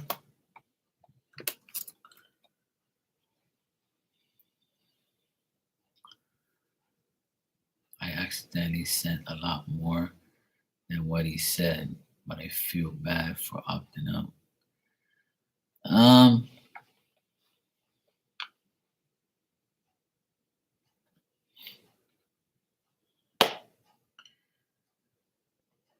well, that's the thing. Um, they still feel like, you know, they still feel the same before and after the conversation, but they do feel like, you may have released.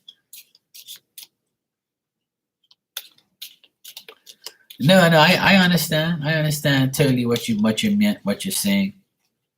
I can tell by the cards that it was like a up and down situation where, it's still not solved, but at least, the release of what you needed to say and get across was put there, you know, and that person is still not going to, change or get better, That's the thing. Oh, never. I have a don't give up mentality always now. All right, Shakima, let's see what we got for you. You're welcome, Brownie, and thank you.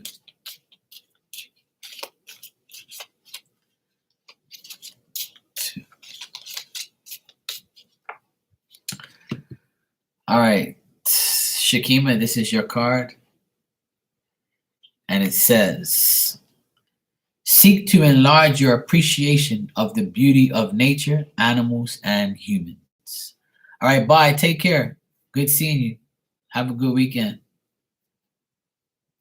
So, Shakima, this says, seek to enlarge your appreciation of the beauty of nature, animals, and humans.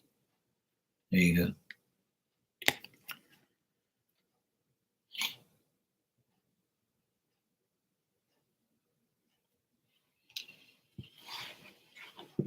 Yeah, it's nice. It's a good message. This is a good message.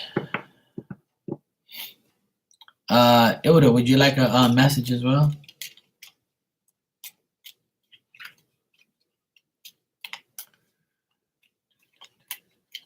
Yes, I remember you telling me that you wanted to get a pet. So there you go. You want to see mine? Look, she's right there. Always sleeping on her bed, snoring, and passing gas. Every now and then I'll get a whiff and be like, really? Yeah, she worked so hard today, eating food, drinking water, and running around chasing a black cat. Today I actually saw the cat. There's two cats around here. There's a white cat with like a beige spots on him and stuff. He's like a baby. He's like maybe about a year old. And there's this black cat that whenever I cook, he comes around looking for food. And today I was upstairs. This is about maybe 5 hours ago. I was cooking fish. And cats love fish. So he was in the background in the tree. I could see him. And I was like, oh, look, that's the black cat that Diamond wants to eat. And, she came up, the cat came over. And I was like, oh, boy. And then I went upstairs and I came back and Diamond was going through the damn screen door. I can hear her paws going click, click, click, click, click, click, click. And she was panting and going back and forth like, where the hell are you, Mark? You gotta open this door. I want to eat this damn cat. So then I put her on her leash and I walked her outside and she took off and I was like holding her and she was smelling on the ground, seeing where she was going. It was hilarious. I was like, where's that cat? Where's that cat? And she was like, yeah, I'm gonna get him. I'm gonna get him. I'm like, yeah, all right. That cat will be going up in a tree before you can even blink. But she's such a calm cat. She wouldn't even do anything to the cat. She'll probably walk right. She'll probably go right up to the cat and smell the cat and not even bite her or anything. She's not a violent dog or anything like that. She just wants to play around with other animals.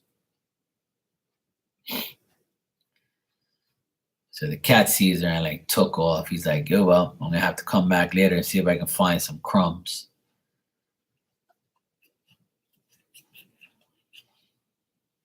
It's a stray cat, I can tell, because there's no collar on him or anything like that.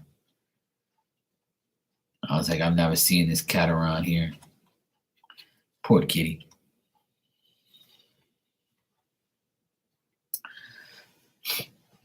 But it was fun.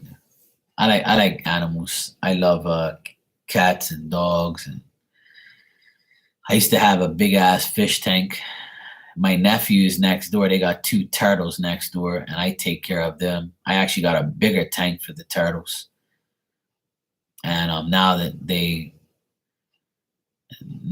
my brother-in-law put them in a small tank so they won't grow too big, and it wasn't even enough water for those things to actually survive properly. So I know all about fish tanks because I used to have them for years. I used to breed fish and sell them back to the place. Um, I had fish called African cichlids. They were like rainbow looking fish, and they look like angel fish, but like different. And they were expensive, and I bred them, and I actually had another tank and raised the babies and everything. It was fun. I had a great time. My nephews loved it. I was really into fish and tanks and all that. I had 3 tanks in here at one time. It was like my hobby. I loved it. But I got rid of it and gave it to my nephews, and they took the tank and I gave it to them and blah blah blah. Oh, this water, yeah, it's really nice. I like this water. So it's the best water that I've tasted in a long time.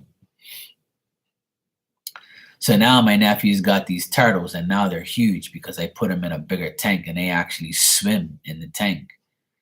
And when my brother-in-law came home and saw it, he was like, he didn't say anything because he lied to the kids and said that those turtles don't swim and they don't need a lot of water. And I was like, look, don't listen to your dumb dad. I know all about this. Turtles are in the ocean. They swim in the ocean and then they come to shore. They're the type of animal that they go in the water and out of the water, and they can survive in both places. Okay, trust me. Okay, so I got a big tank. I filled it up with water, put the turtles in there, and it was the best thing that ever happened to them. They grew. I put them in there in the end of August, and it's been September, October, November, December, January. Yeah. It's been like 4.5 months since they've been in there, and they've grown a lot. And my nephew's like, I can't believe they're swimming. I've never seen them swim. I was like, I told you, your dad doesn't know anything about aquariums and fish and turtles. So when I bought the tank, he was kind of pissed because he thought that he was going to be cleaning it. And I was like, you don't have to touch it. I'll do it. I've been doing it for a long time. Before you knew how to swim, boy.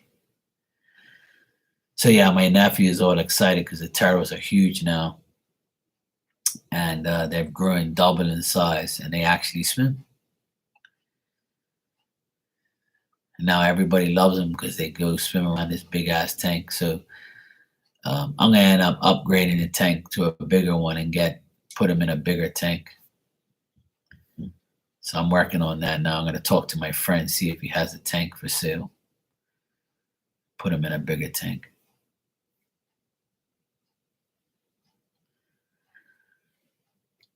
Okay.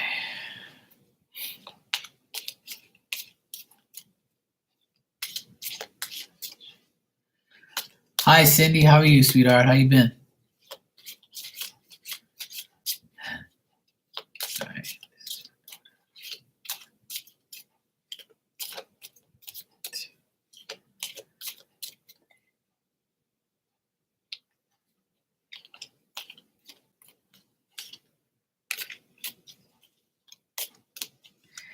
All right. I'm doing good, thanks. Celebrated my mom's birthday with her today, so it was good. All right, Ilda Hermana, this is your card, and your message is very simple. It's 2 words: foster patience. That is the simplest message in this deck, and you got it. Foster patience.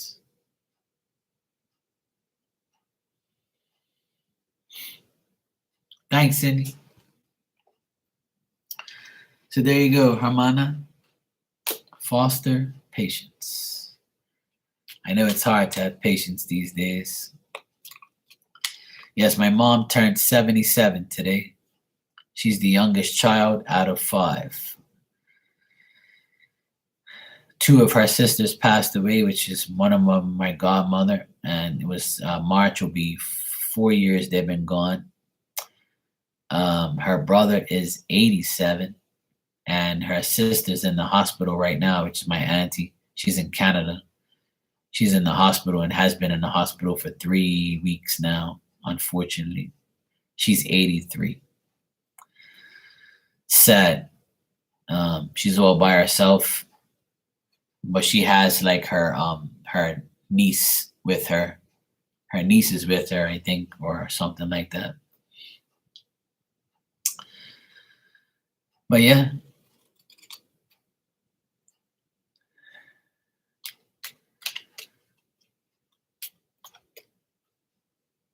Thanks, Brian. Yeah, she'll be fine. She's a hardcore lady. She's a hardcore lady. She'll be fine. Her husband, which is my uncle, he passed away like 15 years ago. He was funny as heck. Nice guy.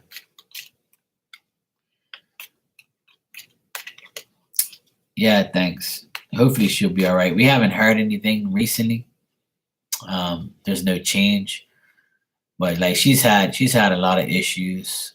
As you get older, she was on medication and she was like seeing things, and she claimed that there was like bad spirits in her house and she could see them, and they came through like the keyhole and all sorts of stuff. And I try not to like undermine her, because I know that people that are on medication can be easily seeing things, and they get their minds are all over the place, because when you're on the wrong medication and you get to an older state of mind, those things happen. So I feel bad for her.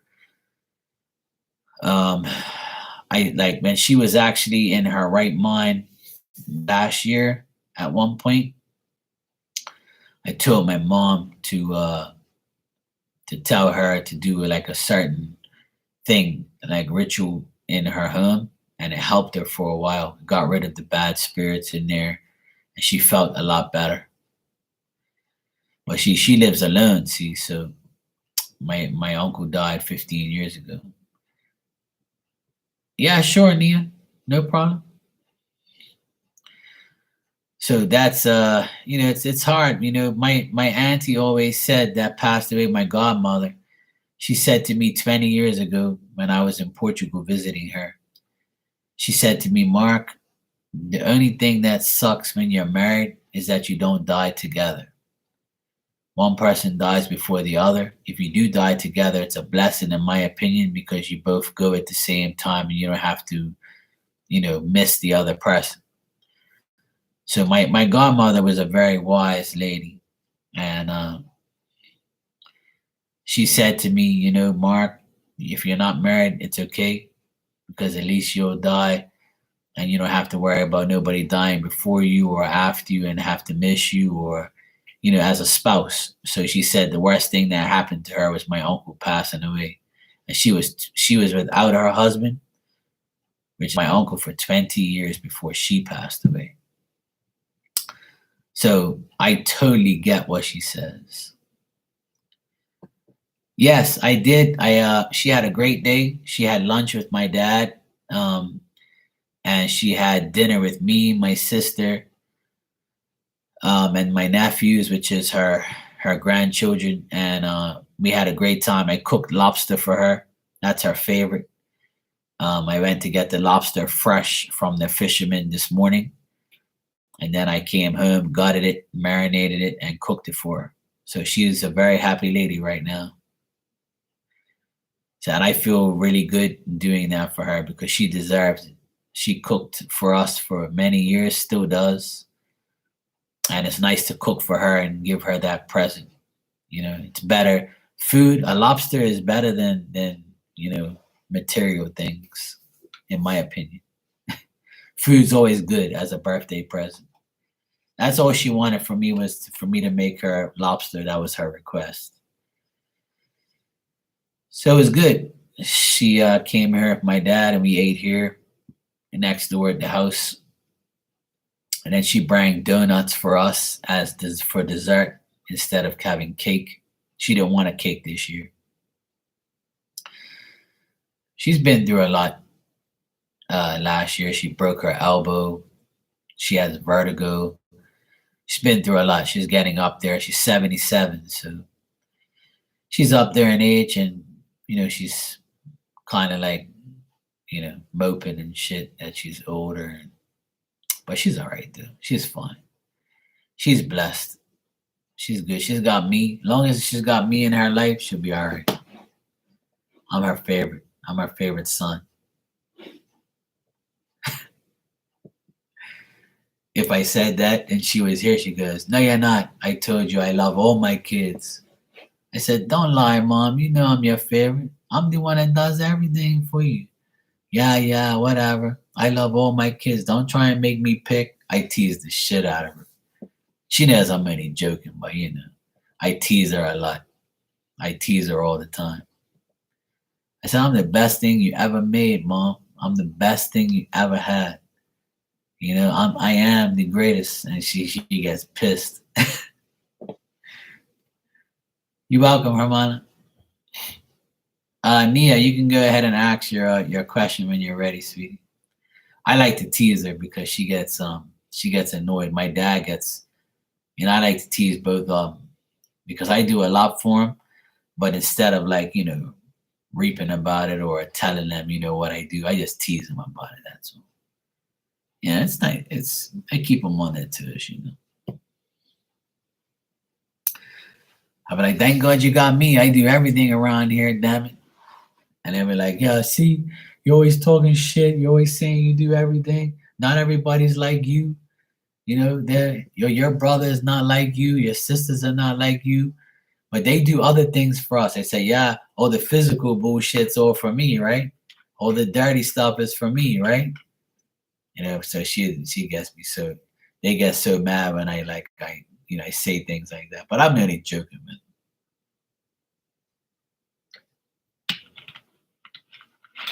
My mom's the best. My parents are good parents, even though they're a pain in my ass. But they never motivate me. They never motivated me to do anything good. They always were worried that I was gonna be, you know, the black sheep of the family or some drug addict or something like that. But I actually turned out to be pretty good. They don't know about this psychic stuff. If they did, they'd probably be like, you know, what the hell are we? Who did we make? Is this really our son? If I didn't look like them, then I probably thought that I was adopted or I got, you know, switched at birth. But I know I didn't. I always tell him that. I said, I don't know how the hell you made me because I don't know how, my brothers and sisters aren't as smart as me. So I tease the crap out of them. I like to joke around with them. They do it to me too. We all joke. We have a good relationship. All right. Let me see, Nia. If somebody went to a tarot reader about me, what would the tarot reader say about me? Oh, Nia. Well, the thing is every reader is gonna have something different to say, and that's the whole answer of the question. Is if somebody went to a tarot reader about you, the tarot reader would say something. Every tarot reader would say something different. To a certain extent, they might all say, "Oh, Nia's a wonderful person," but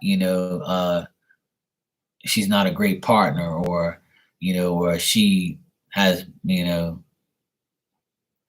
she has a great sense of humor, but she can be cold at times, or something like that. It's just what every reader will have a different um, meaning about you, or a different saying about you. But the that's the thing. You shouldn't even worry about what people say about you or another tarot reader says.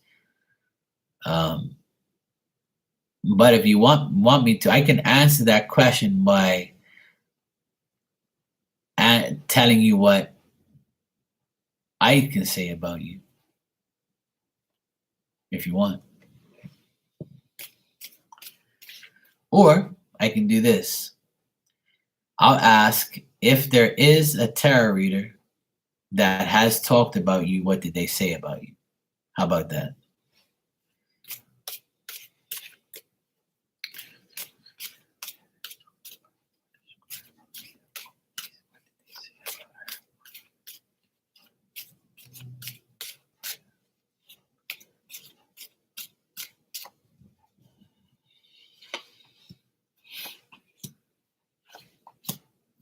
Okay. All right. So I asked, what did the last tarot reader or the person, what did a tarot reader say about you, if they did say something about you? And what they said about you was, you might have setbacks in your life. You might not have the stability that you want. They see you ending relationships and friendships with people. You're making changes. You're trying to be complete. Sometimes you can be very narrow minded or bad tempered. You can have a temper. You can go into like a mode where, you go off on somebody when you have to. You don't like malicious or deceitful people, and you can be a very good girlfriend. You might want to be a mother of a child, or you're a good sister. You can be a good wife. You're a successful partner. You can be the motivation behind a successful partner. You have a lot of feminine influence. So when you're around other women, they look at you as, I would like to be like Nia, or I think that she's pretty, or I think that she's beautiful, or I think that she's a great person. And they look at you as a person of action, and a person that has progress and can make progress happen. So, Nia, that's what a tarot reader has said about you, and that's what I got here from Spirit, that's what the person said about you. And they also said that you like to give people gifts, or you like to receive gifts, and you're very generous and kind, and you like to do favors and also get favors in return. That sounds like, a good person to me. But I do get here strongly that you might want to be a mother if you're not a mother already, or if you want kids, you might, have that one day if you're looking for that. I don't know if you're looking for that. And also, it says here that you have a female in spirit that also is trying to help you get to where you are. Maybe a grandmother, mother, sister, friend, anybody who's passed away in your life is actually helping you with that action. So what I get here very strongly is you might want to it's either you want to have a child or you think about having a child, or if you can't have a child, maybe you want, or you want to be a mother. You could be a pet mom too, like a a dog mom, mother of a pet, that type of thing. That can be another thing that you might like, but nothing bad. It's just talking about your personality and what you want and what you don't want, what you like and what you don't like. That's what I've gotten that a reader has said about you in the past, or has said about you. So I don't know if that makes sense. Yeah, that's your personality. So usually that's what the cards will pick up if somebody asks about you. So for instance, if somebody said, hey, I like this woman, Nia, and I want to know, what is she thinking about me, or what is her personality like? Or if somebody says, hey, what's the woman that I'm going to meet? What is her personality? A lot of people ask those questions, but those are all questions that, like the thing is with me, I always tell people, if nobody's in your energy, then there can't be nothing to talk about. But when somebody actually talks to you or associates with you and they're actually physically in your presence, that's when you can get more information, because they're actually a part of your life. So a lot of women ask me, oh, what's my next partner going to be like? Well, you're not going to have a partner if you're sitting home, eating pizza and watching Netflix, because a partner's not going to come to your house. Or you might, if you think you're going to date the DoorDash guy, then that's probably what you're going to do. Because if you're not going anywhere, then how are you going to meet anybody? Unless you're going to bang the DoorDash guy or the delivery guy, because that's the only person coming to your door. You see what I mean? That's the point I try to get across to people, is how are you supposed to know that if you're not going anywhere? You know what I mean, Cindy? If that makes sense. So I always tell people, if they're in your energy and you see the person and you talk to the person, then we can get more information. But if you don't talk to anybody, you just see somebody, hey, I saw this guy at Walmart and he stared at me and said, hi, what does he think about me? Like, you're really asking me that? Like, that guy was just probably like, hey, that woman's sexy, I'm going to say hi. I do it all the time. But I doubt a psychic is going to be like, oh, I saw this guy and I think his name is Mark. He's an electrician. He fixed my fan. What does he think about me? And I'm probably thinking to myself, yeah, after I fix this fan, I wonder if you're available. Or how do you want to pay for this? Sexually or monetarily? That's how a normal person would think. Am I right or am I wrong? So, that could be it. It could be that, that's that's what a person would say. Hey, Lee, how you doing?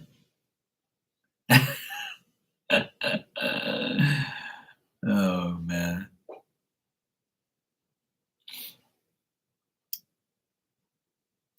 So, hey, that's how I feel that people would should read somebody, is it's all through energy. See, so the more you're in somebody's energy, the more information you're gonna get. But if you're not speaking to anybody, then you're not gonna get real information. It's gonna be very basic and simple. But Nia, that's what I would say. That if any reader has read you, or I read about you, that's what they would say, and that's what I got. So it's nothing bad, and you show up in the reading, So that's all. It depends on what you want. So usually the personality will come up if somebody's reading about you. personality will come up. If the reader is really good, they can determine whether or not what you look like, or um, if you have kids or you don't, or if you want it or you don't, or what you do for a living, or just how you are in general. The cards can pick up all those things. And it also depends on how trustworthy you want to be, or how true you want to be to giving the answer. I think a lot of readers have a problem that they don't want to like be the bearer of bad news. So if a woman comes in here and says to me, "Hey Mark, how does Bob feel about me right now?" And I tell her that Bob doesn't give a shit about her and Bob doesn't want nothing to do with her, then they're gonna be like, "Mark's so fucked up. He's not a good reader. He told me bullshit. Everybody told me Bob loves me and Bob wants me and Bob thinks my ass is great." And meanwhile, that's not happening. So sometimes people want to hear the fairy tale story. And if you do get a good reading from me, then that's a good thing. And I really want that to happen. I really want to give the best news I can possibly give you. But if you're coming to me for and asking me a question, then you're obviously worried, concerned, or you want to find out if your intuition is right. And there's nothing wrong with that. But don't expect to hear that, you know, you're going to win the lottery and you're not going to give me shit if I tell you win. Yeah, you can't shoot the messenger. I'm just the messenger, and I've told everybody that that's who I am. I can tell you what I see, what I don't see, what's right and what's not. But I'm not God, and far from it. And I'm a human being. I can be wrong. I can be definitely right. And I'll try to give you all the information I possibly can. And we'll figure it out together. And that's what usually happens in here. We'll figure it out. We'll find a way to figure out. I call it tarot blackmail. That's fun for fun. I'll be like, okay, let's find out what's going on with this mofo. Let's find out what's going on with this chick. Let's find out what's going on with this guy. I kind of joke around and say it's tarot blackmail, but it kind of is, kind of really, but not really. But it's just a phrase I use.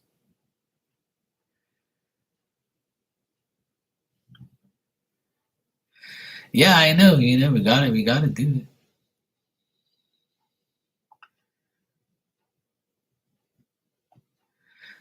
No problem, Cindy. I'm glad that we had a great conversation yesterday. I was actually talking about that live earlier today on how last night I was talking to you and Virgo, and what a great conversation it was. And I don't really, you know, uh, look at anything in a bad way. I always try to help and to talk and have fun and exchange stories, and it's fun. I love being on here, and I always say I'm only gonna be on here for an hour, and here we are. I am 2 hours already on here because people come in, they'll ask a question, then we'll talk about things, and I like to talk and have fun and talk about life and people's experiences, and just to let people know you're not alone. We all go through bullshit. It's not You're not just the only one who's going through bad times, or if somebody comes there and says, "Hey, Mark, I got this job and, I'm in love right now," that makes me feel so happy. Like, I'm never jealous of anybody's happiness. I actually love when people come in here and give me great news. And if you got a fucked up day, I'm going to try and make it better by making you laugh. Or we're going to figure out the answer to the question some way, somehow. We'll figure it out. And you'll never hear me say, "Well, if you want more information, then you got to send me money." That's not what I deal with. So I'm always here to help at the end of the day. But Cindy, much love to you as well, sweetheart. And I wish you a great weekend. And I hope that everything goes well for you. Nah, I'm not about that life. It's not about money for me. It's about love. And Denzel Washington said a couple months ago in an interview, and I'll never forget it. He was in Denzel Washington. I know you guys know who he is. He's a famous actor, and he's one of my favorite actors. I love his movies.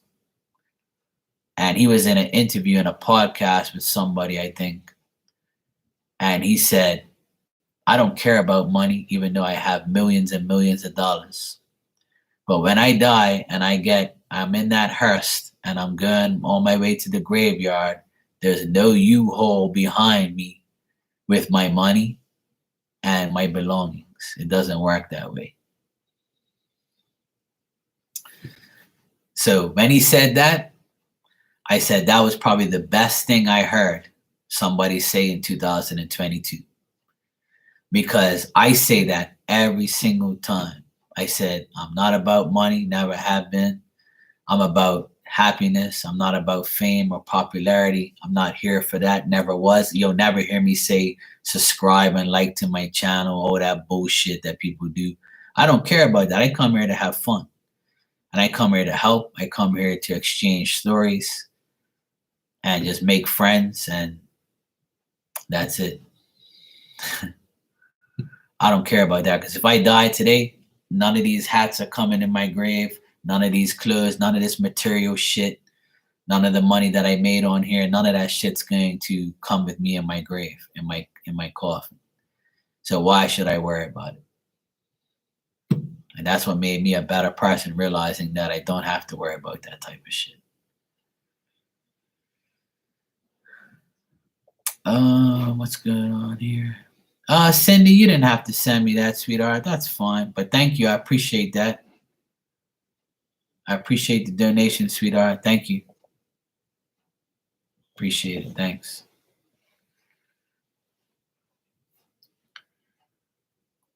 Yeah, exactly. Send more for clarity. That's the famous saying.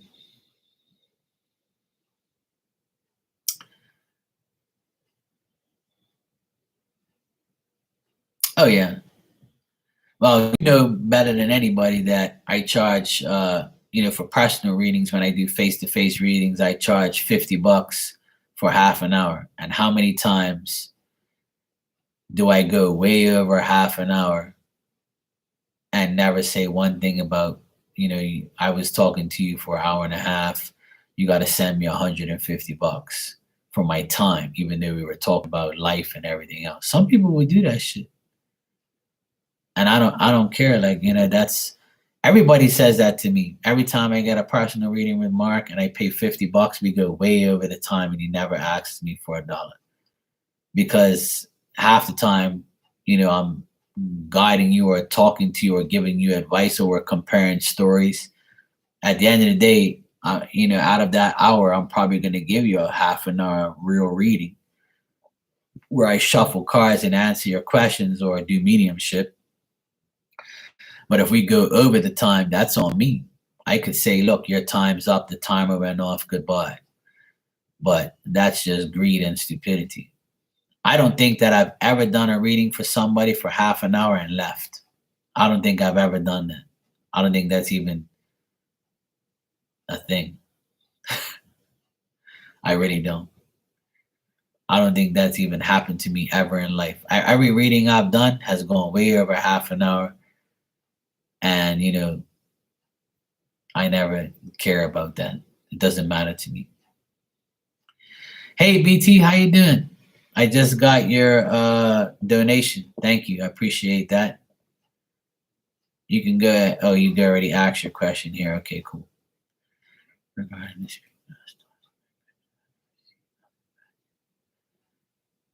anything about me to request a review.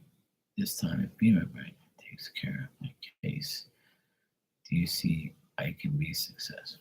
All right, let's check that, BT.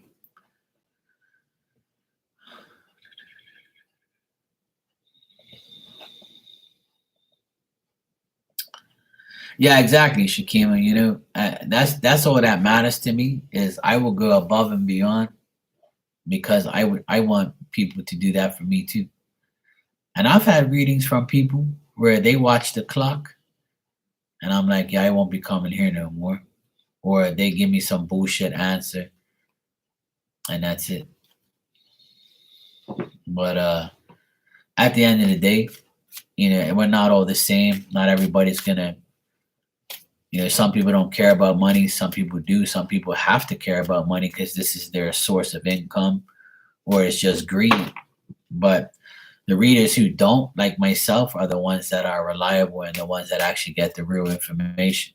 Because Spirit's saying to themselves, look, you know, he doesn't give a fuck about the money. He just wants to get the message across. Yes, he's going to get money, okay, whatever. But that's not what he's here for. So that's why we're going to give him the right answers. That's why we're going to tell him what's going on. That's why Spirit's going to be presented in this reading. And that's why it's going to be 100% accurate because he doesn't give a fuck about what's going to be the outcome of the money. Because money comes and goes. And when you die, there's still going to be money left over. You don't know when you're going to die. So where you spend your last dollar. It's never been that way in life. I don't think there's anybody in this world that died with absolutely nothing. Because you still have clothes on your back. They still have value.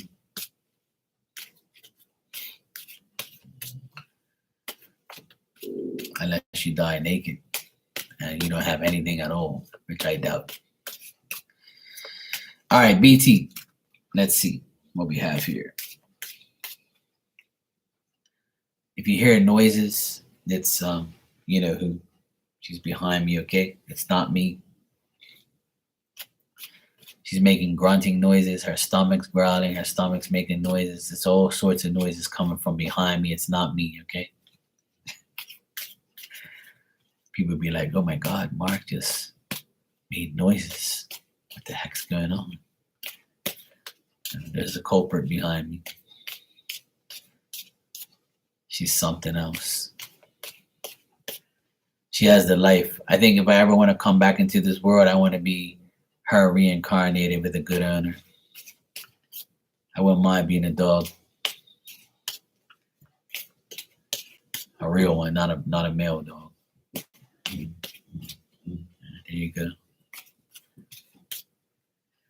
All right, BT, let's see what we got here.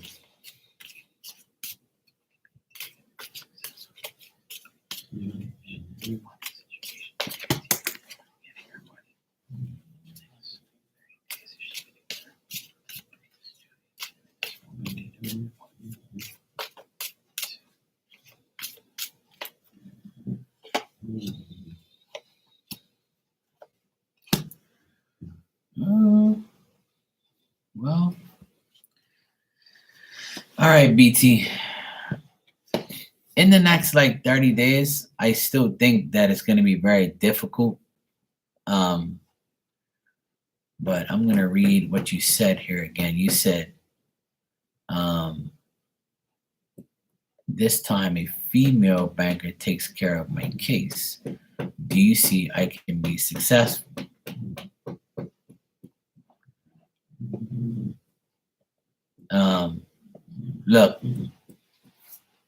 Look at her tail. Like she's dreaming, her tail's wagging and hitting the floor, and she's grunting, snoring. She lives the life. She lives the life. Fun time. She must be thinking about food because that's the only thing that makes her happy. Because she drools everywhere.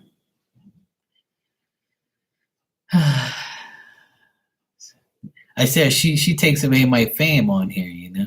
She takes away she's the most popular person in the room. Everybody's worried about Diamond and how great my dog is and how she dreams and while I'm online. You know, I'm here working and doing things and making money to pay for her treats, you know, and she's just dreaming and doing nothing. Okay. BT, what I see is this woman will help you. This woman seems like she's very discreet and she's going to use her discernment to make sure that she gets your money and gets this whole situation sorted out. Looks like she's also being very cautious, and she's going to explore the situation in a good way and find out if she can really get, your money or your situation or your bank stuff sorted out in the right way and in a fast way. um, I feel like it will be eventually, but I'm not getting like a time frame.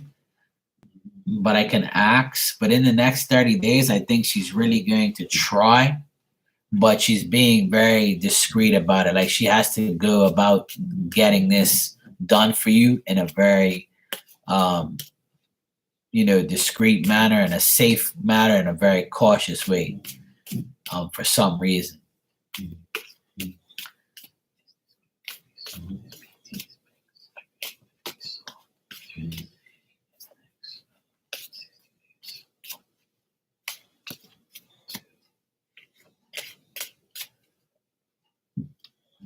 Okay. Yeah. Let me see.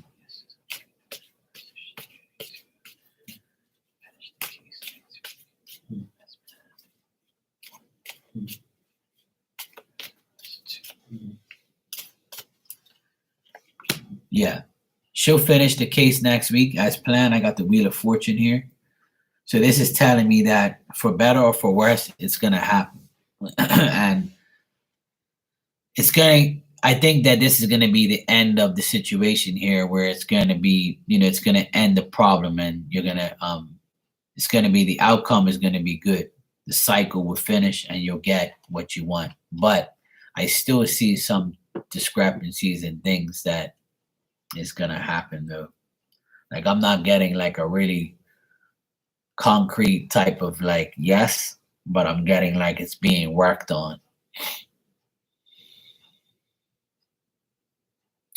Yeah, that's what I'm saying. So I kind of see that there's still a chance, but I think things have to happen in order for me to see further in the future type of vibe. Because if when this is a case, it's a process. So remember, in a situation like this, people can change their minds. People can be in a good mood and say, you know what, this case is going to be solved. This person gets this person gets that, and blah blah blah. But and if they're in a bad mood and they came to work and they got a flat tire, they can say, you know what, fuck this person. I don't care about their bullshit. Do that, do this, and to hell with everyone. Because people in power of these situations can be like that. So that's why the cards are not really telling me 100% that you're going to be successful, but it's telling me it's a good chance.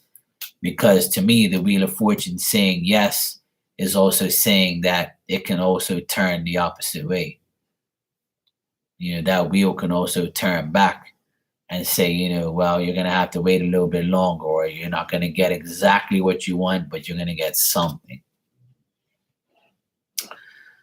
So it looks okay for now, but I feel like there's still work to be done, and it's not completely clear on whether or not you're going to be successful.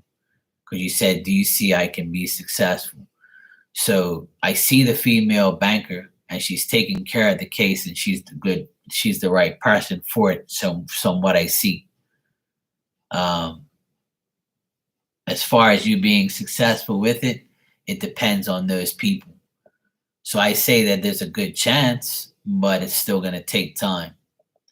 I don't think it's going to be solved this month, but it's a possibility.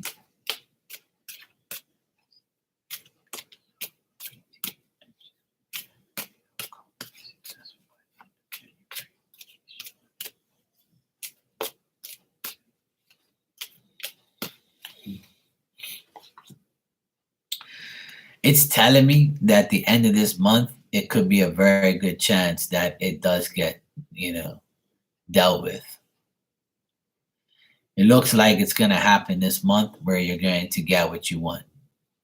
But it still might not, it still might be a really, you know, it's going to like get dragged out a bit more.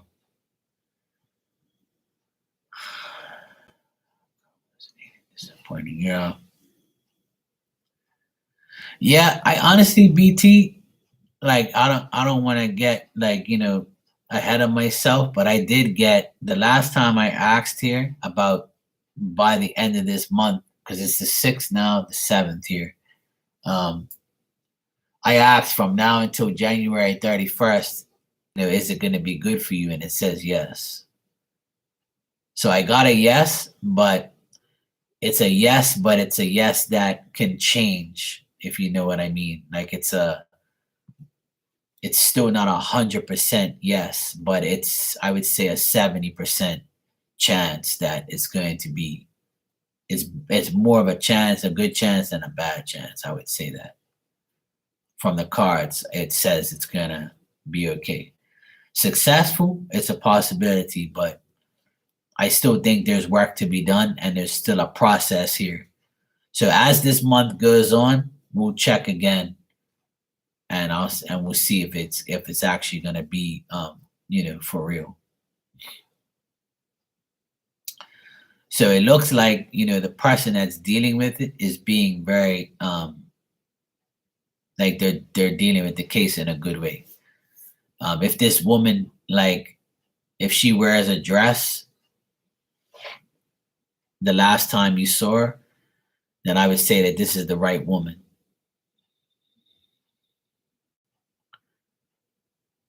Right. So that's why I said what I said. So this person, like, that I see, oh, okay, so you can't see her. Yeah, shit. Oh well. Yeah, so that's why I got the discreetness and the discernment and the cautiousness. So because she can't, like, because she's dealing with you online, it's like they don't really, that's why I probably got what I got, because it's an online thing. See what I just said earlier? I don't know if you heard me, but when there's no physical energy, the answer is always going to be up in the air.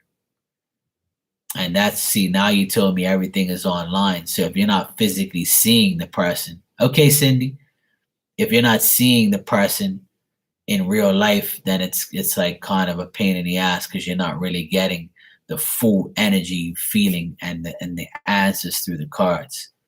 And I explained that a lot, and I explained it like pretty much like half an hour ago. That when you don't get the physical presence, sometimes it's hard to read. That's why the cards were like kind of up and down and telling me yes, telling me no, telling me maybe, telling me yes, the problem is going to be solved, but it still can change in between time. But BT, on a good note, I would say that it looks positive that it will end up being in your favor. Let's just hope that people don't change their mind or have a heart to understand that that's what it is, and trust what you're saying to them is true, and what's going to happen is actually going to happen. So I would say just be patient, give it time, and it looks good though. It looks like it's hopeful and looks like it should happen. Yeah. You're welcome, BT. No problem. I wish you the best, and it looks like it will happen. I just think that it's gonna take till the end of the month to make it happen. Or that's also telling me when the end of this month actually happens, like on the 31st, you can look back and say, phew, like, thank God this shit's over and I got what I want, and I'm happy, and at least like this all worked out, and you can like move on from it. That's another thing I think that will happen. And what is your zodiac sign, by the way? Because at the end here, I got a woman that's a Taurus, a Virgo, or a Capricorn being happy. So it could be the lady helping you, or it could be you. And the sign doesn't really make a big difference to me, but I don't know. I just mention it to try and keep. Oh, see, you're a Scorpio, so yeah, it might be the other person. Yeah. But I got it's a woman with a dress. But if you wear dresses a lot, then it could be you. But I got significantly that the woman wears a dress. So it could be you or it could be the person you're dealing with online.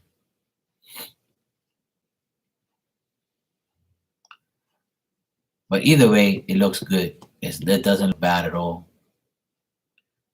It just might be a process in the making.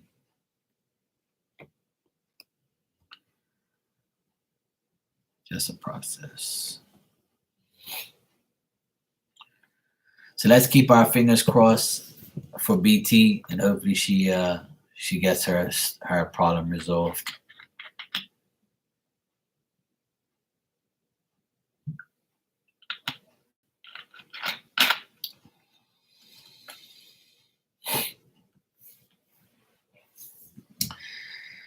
Yeah, you're not the only person that has come in here today and said that they, were careless or they made a mistake and something happened, but hopefully it gets resolved.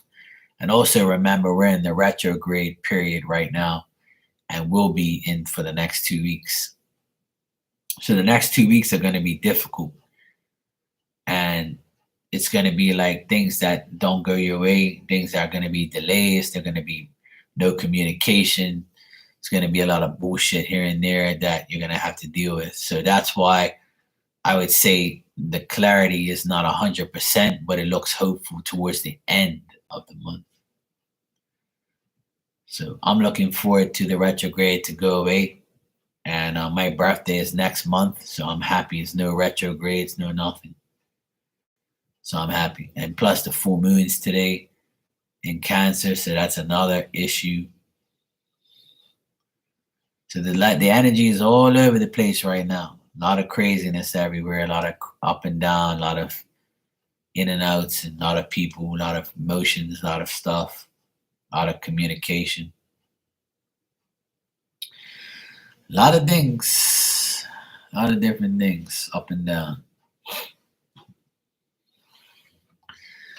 Why? Because that's just the way the planetary action is. There's usually just three a year, sometimes four Mercury retrogrades. But the planets are constantly changing. There's always something entering in this and leaving that. So even if there isn't a retrograde, like for another 3 months, there's still planetary action. There's still like all the planets, going into your sign, affecting you in your house. It's too much bullshit to keep up with, to be honest. I'm not by far an astrologer, but I do believe in astrology and I do believe it affects certain people at certain times. But I just think that, some of us have, a difficult path more than some. Sometimes it's really difficult. Sometimes it's really good. Some people are going through really difficult times, and some people are going through great times. And they could be the same sign, or it could be through this period, but it also could be very good too. The retrogrades can be good omens and good things as well, not always bad. See, people look at the retrogrades as a bad time, but it can be bad, but it also can be very good too. So it depends on your sign, depends on your chart and all that crap. So it's a big deal to certain people. Some people just, if you don't believe it, then you won't receive it. That's my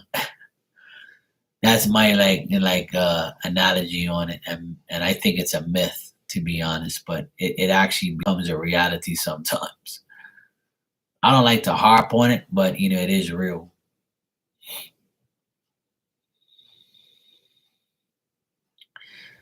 Yeah, yeah,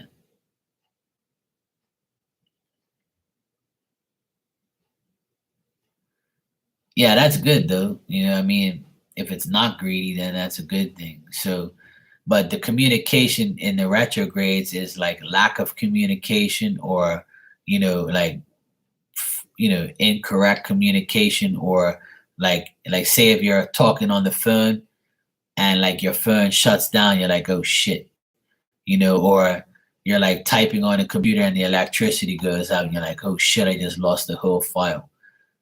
Things like that. It's like, or somebody from the past communicating with you and you're like, what the hell does this person want? Are you kidding me?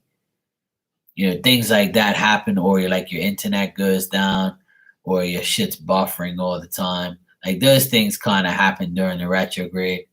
Or if you buy something electronic, it might not work properly. It's just a pain. Well, see, that's the retrograde. So you wanted to write communication and you said combination.